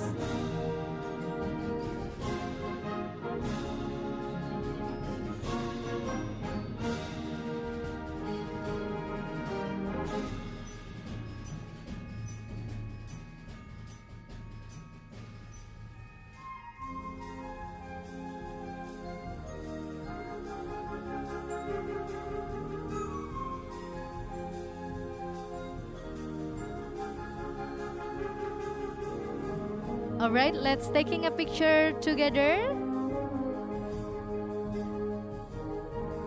Mr. Isa. All right, give your best smile in 3, 2, 1, smile.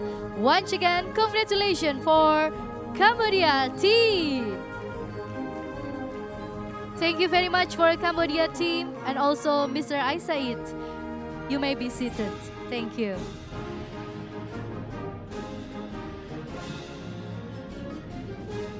The next third prize winner of the network track is Bangladesh from Najsasi University of Engineering. Engineering and Technology.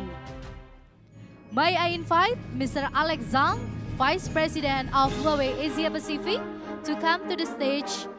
Will present the awards.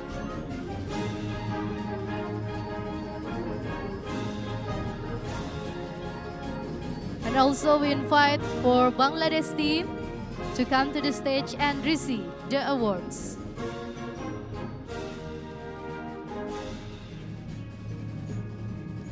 For the instructor, please on the first line. Yeah, for the instructor.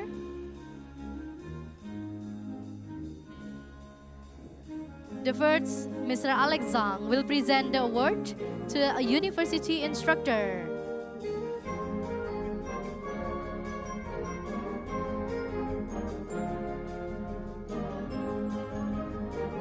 Alright, next, Mr. Alex Zhang will present the award to each of the students.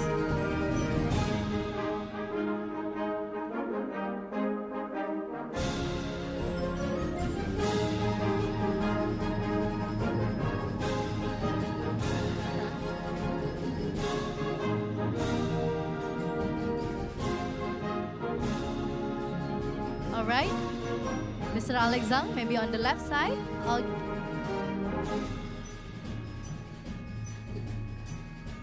Please move on the left, one step. Alright, give your best smile to the camera. 3, 2, 1, smile. Once again, congratulations for Bangladesh team. Thank you very much for Mr. Alex Zhang and also Bangladesh team. You may be seated.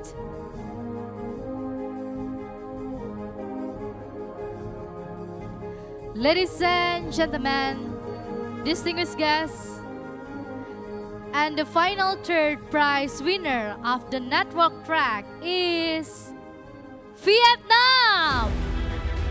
From VNU Ho Chi Minh University of Science.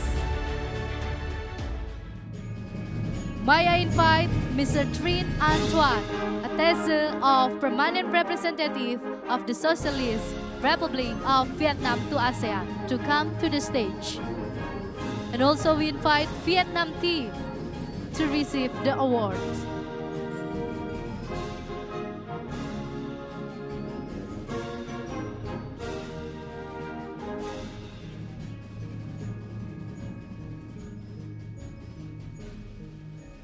All right, the first, Mr. Trinh Antoine will present the award.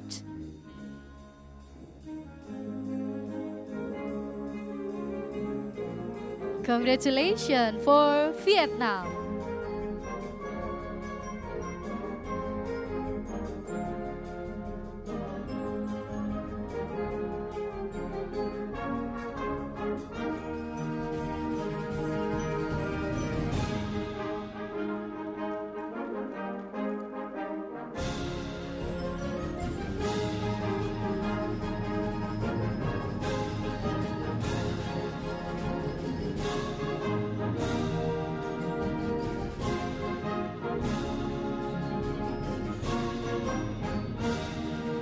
Alright, more closer. Let's taking a picture together. Please move to the left one step. Alright, give your best smile. 3, 2, 1. Once again, congratulations for VNU Ho Chi Minh University of Science, Vietnam. Thank you very much for Vietnam team, and thank you for Mr. Trinh Antoine.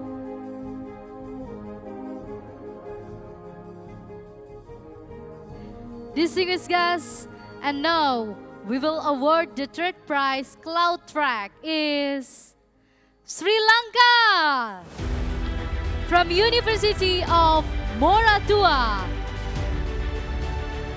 May I invite Mr. San Gang, Director of Huawei Talent Partner Development, to come to the stage.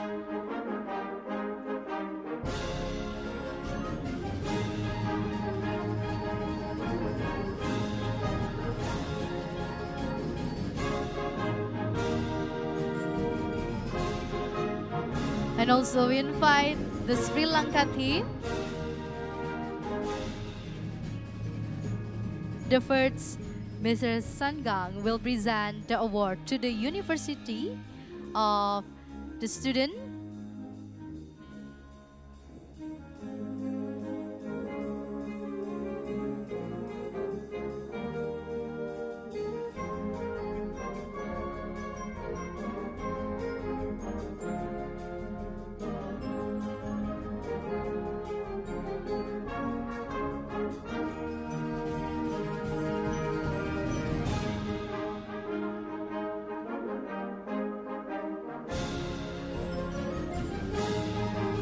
All right, let's capture the moment. 3, 2, 1. Once again, congratulations for Sri Lanka University of Moratua. Congratulations and thank you, Mr. Sangang. You may be seated. Further information, only for the third prize, the awards received by the student of university. And now we will award the third prize for the computing track, and the winner is Hong Kong from City University of Hong Kong. May I invite Mr. Alex Zhang, Vice President of Huawei Asia Pacific, to come to the stage and present the award.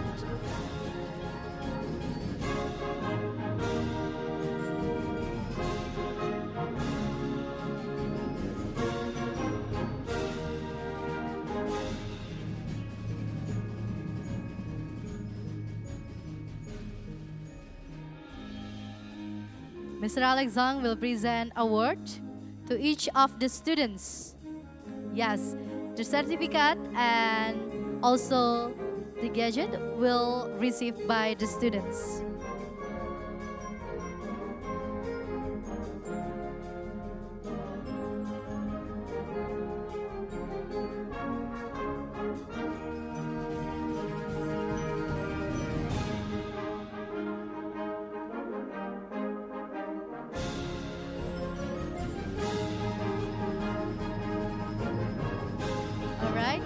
Congratulations once again for Sri Lanka team. More closer. Look at the camera. 3, 2, 1, smile. Let's give a big round of applause for Sri Lanka team. Thank you. Hong Kong team, thank you very much. Sorry. All right, thank you, Mr. Alex Zhang. Ladies and gentlemen, now we will award the third prize for the innovation track. And the winner is Laos from the National University of Laos.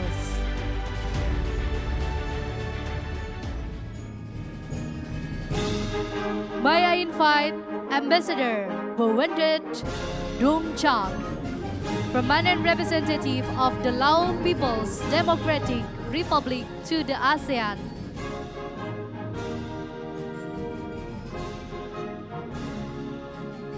And also the Lao team, congratulations.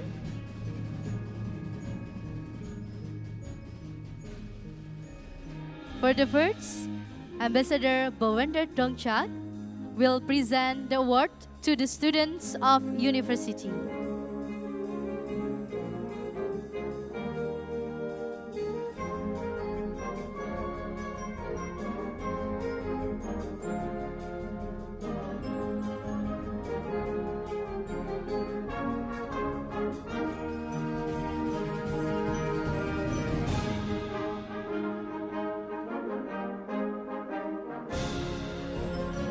All right, let's taking a picture together.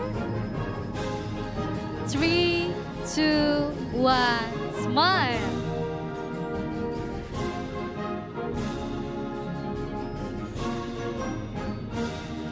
One more.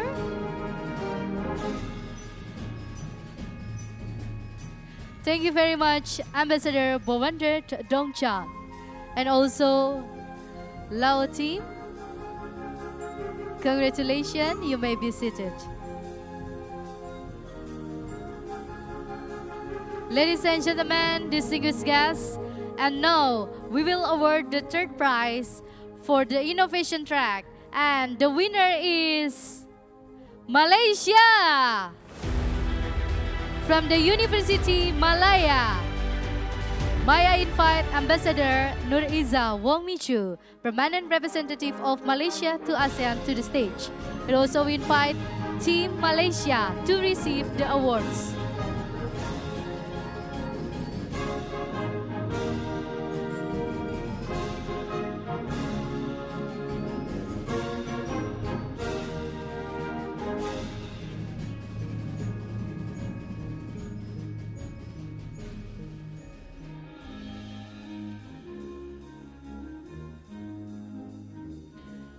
All right, the first Ambassador Nur Iza Wong Michu will present the awards to the students of the university.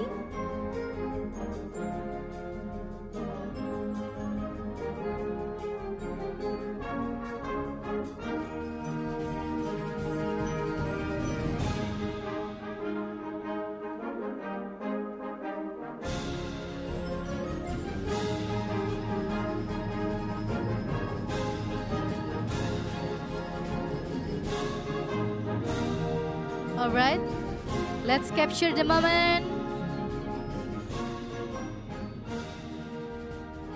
3, 2, 1. Once again, congratulations to Malaysia team.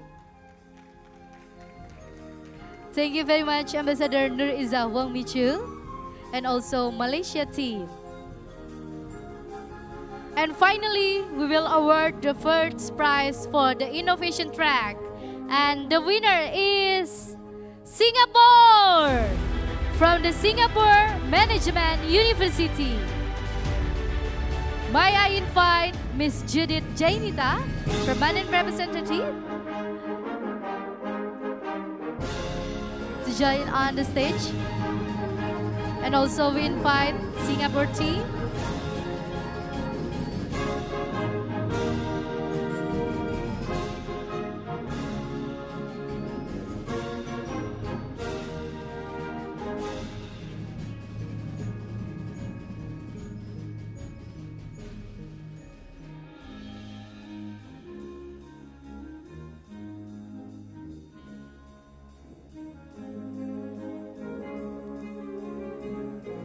Ms. Judith Jainita will present the award to the student of university.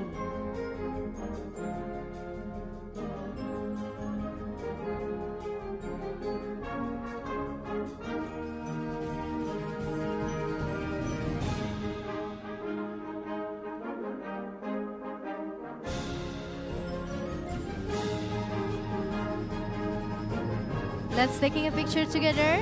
More closer.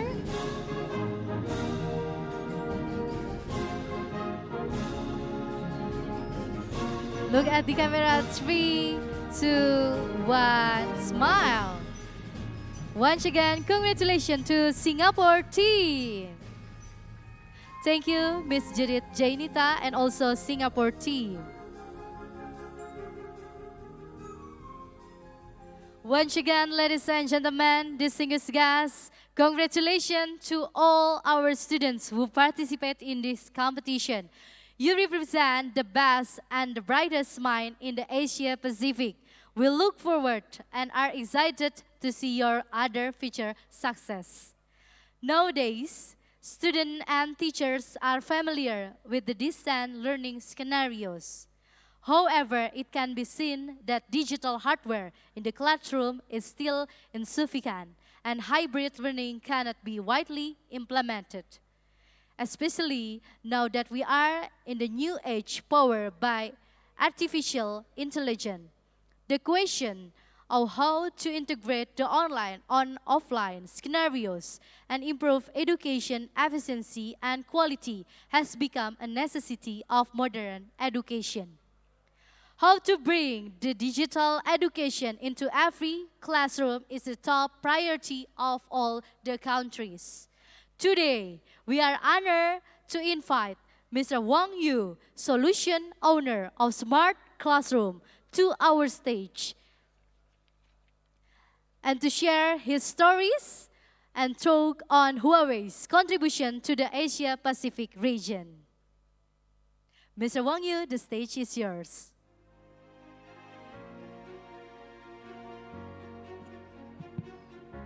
Thank you. My name is Huang Yu. I'm from Huawei headquarters in charge of the education solution for global market. Today it's my great honor being here, sharing our stories and experience to the smart classroom, especially in Asia Pacific region and also ASEAN countries. So as we know, for the sake of improving our education quality and also efficiency, enhancing our teachers and the students' digital skills, as well as transforming our teaching patterns from previous teacher-centric to now student-centric and to be more personalized. So it is very important and quite necessary for us to adopt those new technologies in our teaching activities.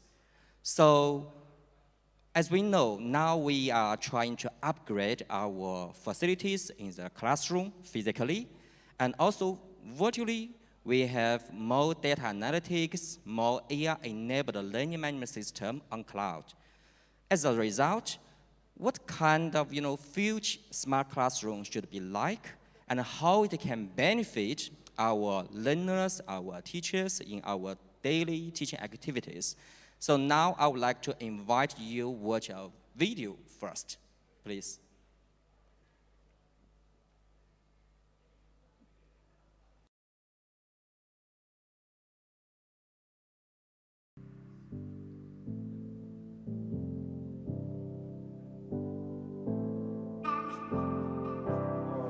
Universitas Indonesia presents the Smart Classroom as an interactive lecture classroom. In line with this, Huawei is also supporting the development of smart classrooms in all faculties within Universitas Indonesia. Huawei Smart Classroom solution perfectly satisfy our need for transforming the education method.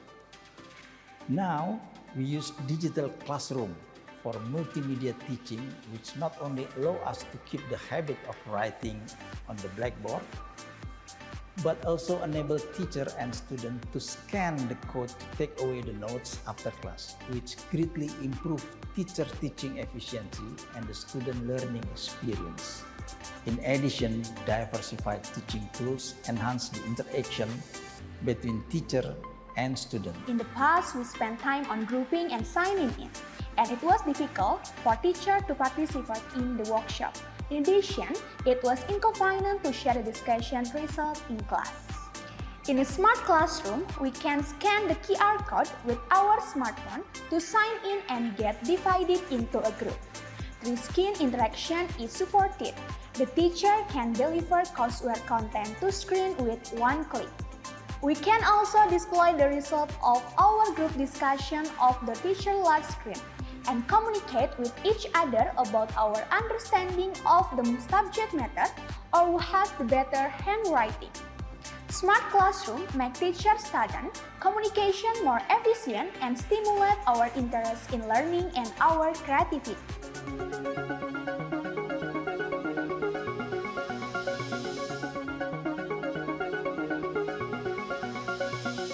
To achieve our goal of becoming a smart university, we have come to acknowledge the need to upgrade our communication technology infrastructures to support the university digital transformation and also allow both campuses to have smooth access to educational applications. We will use smart technologies to build the safe campuses, introduce AR and VR technologies to build the classroom with immersive learning experiences, and leverage IoT to build smart facilities. SWU adapts Huawei interactive smart classroom solutions, which integrates online and offline teaching.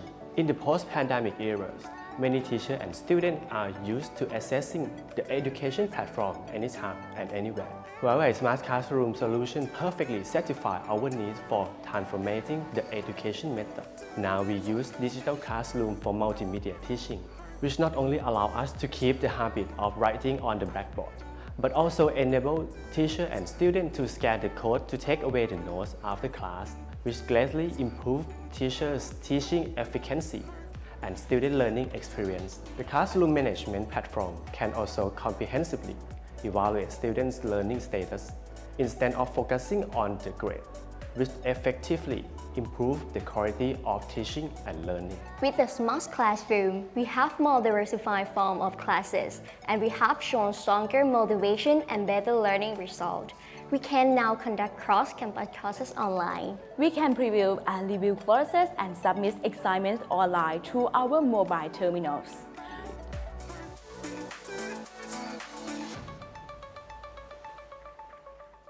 Oh, okay, wonderful stories. So here I would like to briefly recap a little bit about the key messages actually introduced from the video. So in my opinion, talking about the smart classroom, first, in fact, the smart classroom actually indeed improves a lot for the teaching quality to enhance the engagement for the students in the classroom.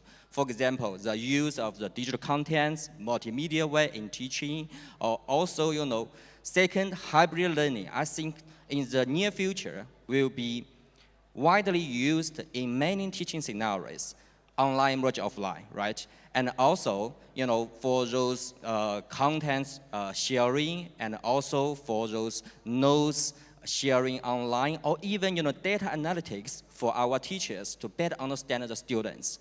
So last but not least, in my opinion, the artificial intelligence, I think in the quite near future, will be deeply integrated in our learning activities. For example, we are going to have more data analytics. We are going to have immersive learning. Okay, so in that case, Huawei actually, we are ready to be working with you to improve the standards of the smart classroom, and also in the future we are together to use smart classroom to benefit all our learners. Okay, thanks again for your listening, and I look forward to working with you more closely in the future to accelerate the digital journey of education transformation in ASEAN countries. Thank you. Thank you, Mr. Wang Yu, for the insightful presentation. Please stay on the stage, Mr. Wang Yu, because maybe do we have the question from the audience about the presentation, or maybe the question for the Mr. Wang Yu? All right, not yet. So maybe you can give the last word for the students and the participants who coming today's event. Okay. So first, again, congratulations for all the participants in this ICT competition. And again, for the smart classroom, because I'm the owner of smart classroom solution in Huawei, I think for our university, our government, they try our best to upgrade the facilities, the environment in teaching and learning. So we need to be more, give more efforts in learning, and in the future, actually, you will become the best of the best. Thank you very much. Thank you, Mr. Wang Yu, for your insights. You may be seated. So, ladies and gentlemen, as we know, the current wave of digital intelligence broke AI affect all aspects of life and work, including the education of exploring and transmitting knowledge. AI enablement, teaching, research, management, and smart education will accelerate education intelligence.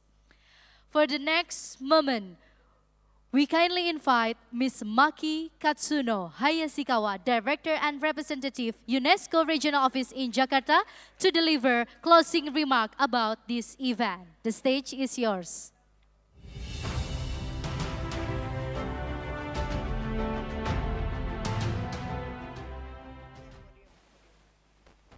Thank you very much. Oops.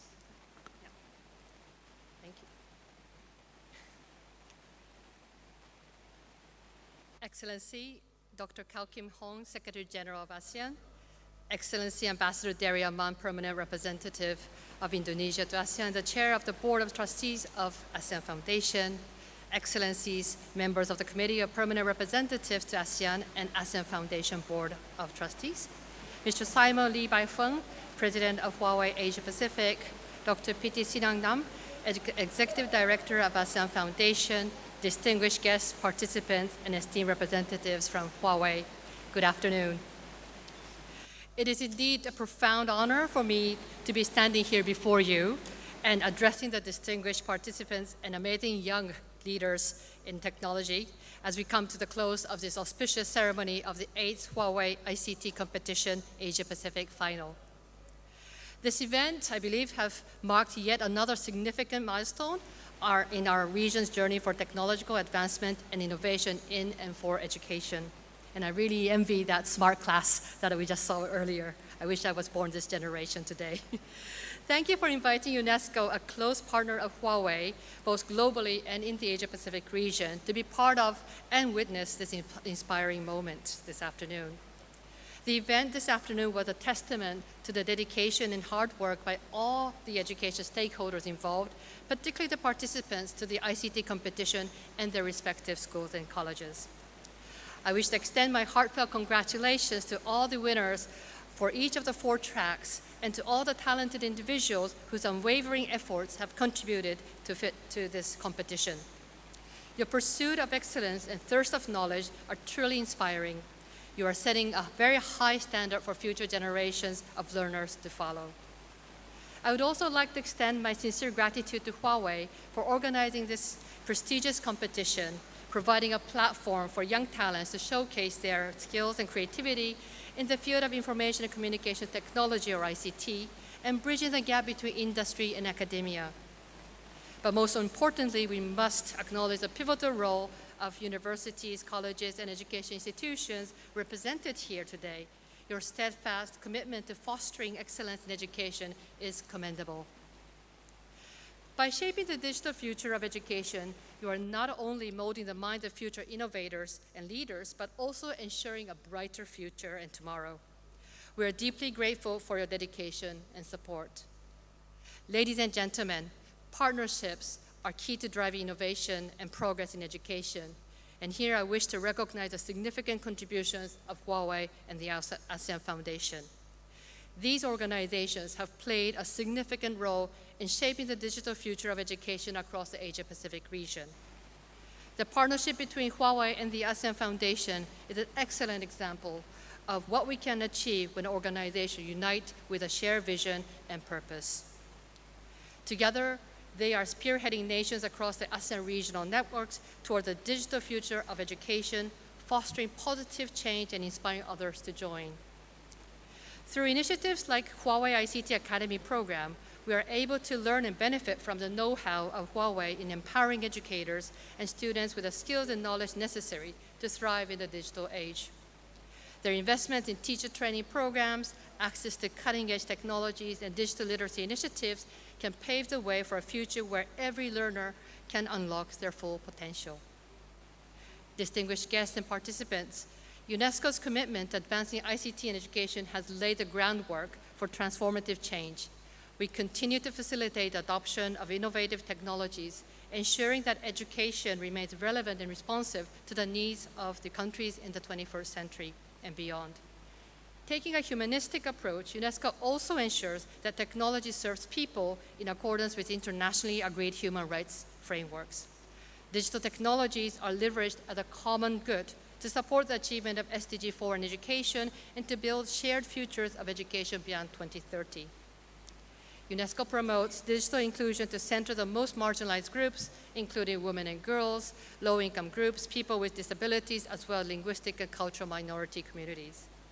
For instance, the persistent, very unfortunate, but persistent gender inequality in access to new technology negatively impacts on the opportunities for women and girls to pursue studies and for future professional development in digital disciplines, which is leading to gender bias in the development of artificial intelligence and technological tools. But to address these inequalities, UNESCO leverages partnerships such as UNESCO Huawei Technology-Enabled Open School for All to expose girls to technology early on, train them for the technological sector, and support their studies in artificial intelligence and new technologies. Globally, as a member of the Global Education Coalition and a committed partner of the Global Skills Academy, Huawei has demonstrated its dedication to providing free online certification training for leaders worldwide through their Huawei ICT Academy 2.0 since 2020. The program's training have proven themselves more competitive in the labor market, with many of them now flourishing in careers in the ICT industry. Moreover, the program aims to digitalize the education industry, bridge the digital divide, and achieve equity in education. Ladies and gentlemen, at UNESCO, we are pleased to be collaborating with Huawei, as together we have been able to exemplify how enterprises could play a crucial role in accelerating progress toward SDG 4 by improving the education quality and promoting lifelong learning opportunities.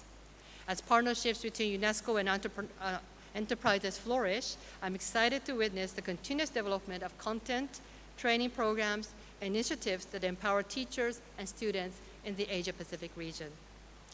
As we celebrate the achievements of all the participants in this competition today, let us also celebrate the power of partnerships in driving positive change.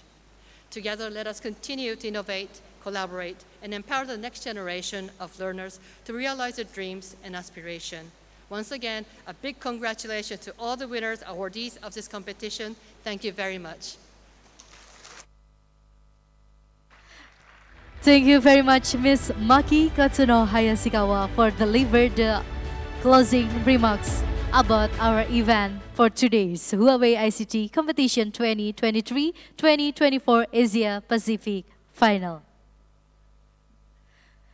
Ladies and gentlemen, distinguished guests, as we come to the end of this exhilarating journey that has been the Huawei ICT Academy Regional Finals, I am filled with the sense of pride and gratitude. Today, we have witnessed exceptional talent, innovation, and determination on display from all over participation. I would like to extend my deepest appreciation to all the teams who dedicate their time and effort to compete in this competition. Your passion for technology and commitment to excellence have truly been inspiring. A special thank you goes to our esteemed panel judges and appraisers for their expertise, fairness, and valuable feedback throughout the event. Your insight have undoubtedly contributed to the growth and development of our participants. I would also like to express gratitude to our partners for their unwavering support in making this event possible. Your commitment to fostering talent and advancing the field of ICT is commendable. To the instructors, mentors, and faculty members who have guided and nurtured the participants, your dedication is truly outstanding. Your role in shaping the future of these aspiring technologies cannot be overstated. To our esteemed delegates to the ASEAN, your effort in promoting prosperity in our region is beyond measure. We will all be internally grateful for your efforts. Lastly, to the participants, as you leave this competition, remember that journey does not end here. Use the knowledge and experience gained here to continue pushing boundaries, innovating, and striving for excellence in your future endeavors. Congratulations to all the winners, but remember, in the pursuit of knowledge, every participant is a champion. Let us continue to collaborate, learn, and grow together as we navigate the ever-evolving landscape of ICT. All of you deserve a warm round of applause.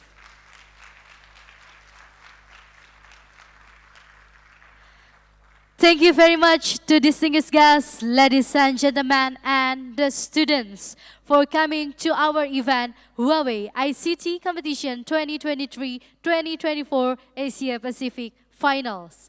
We have the announcements We will have the facilities available for you to change into your national costume at the Fireman Hotel.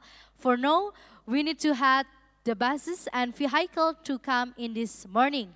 It is now time to have our well-dressed, relaxing evening, enjoying the good food, good music with friends and colleagues at the Fireman Hotel. I am Fania Martadinata on behalf of Huawei and ASEAN. Thank you very much for coming to the event. Good night, goodbye, and thank you for everyone.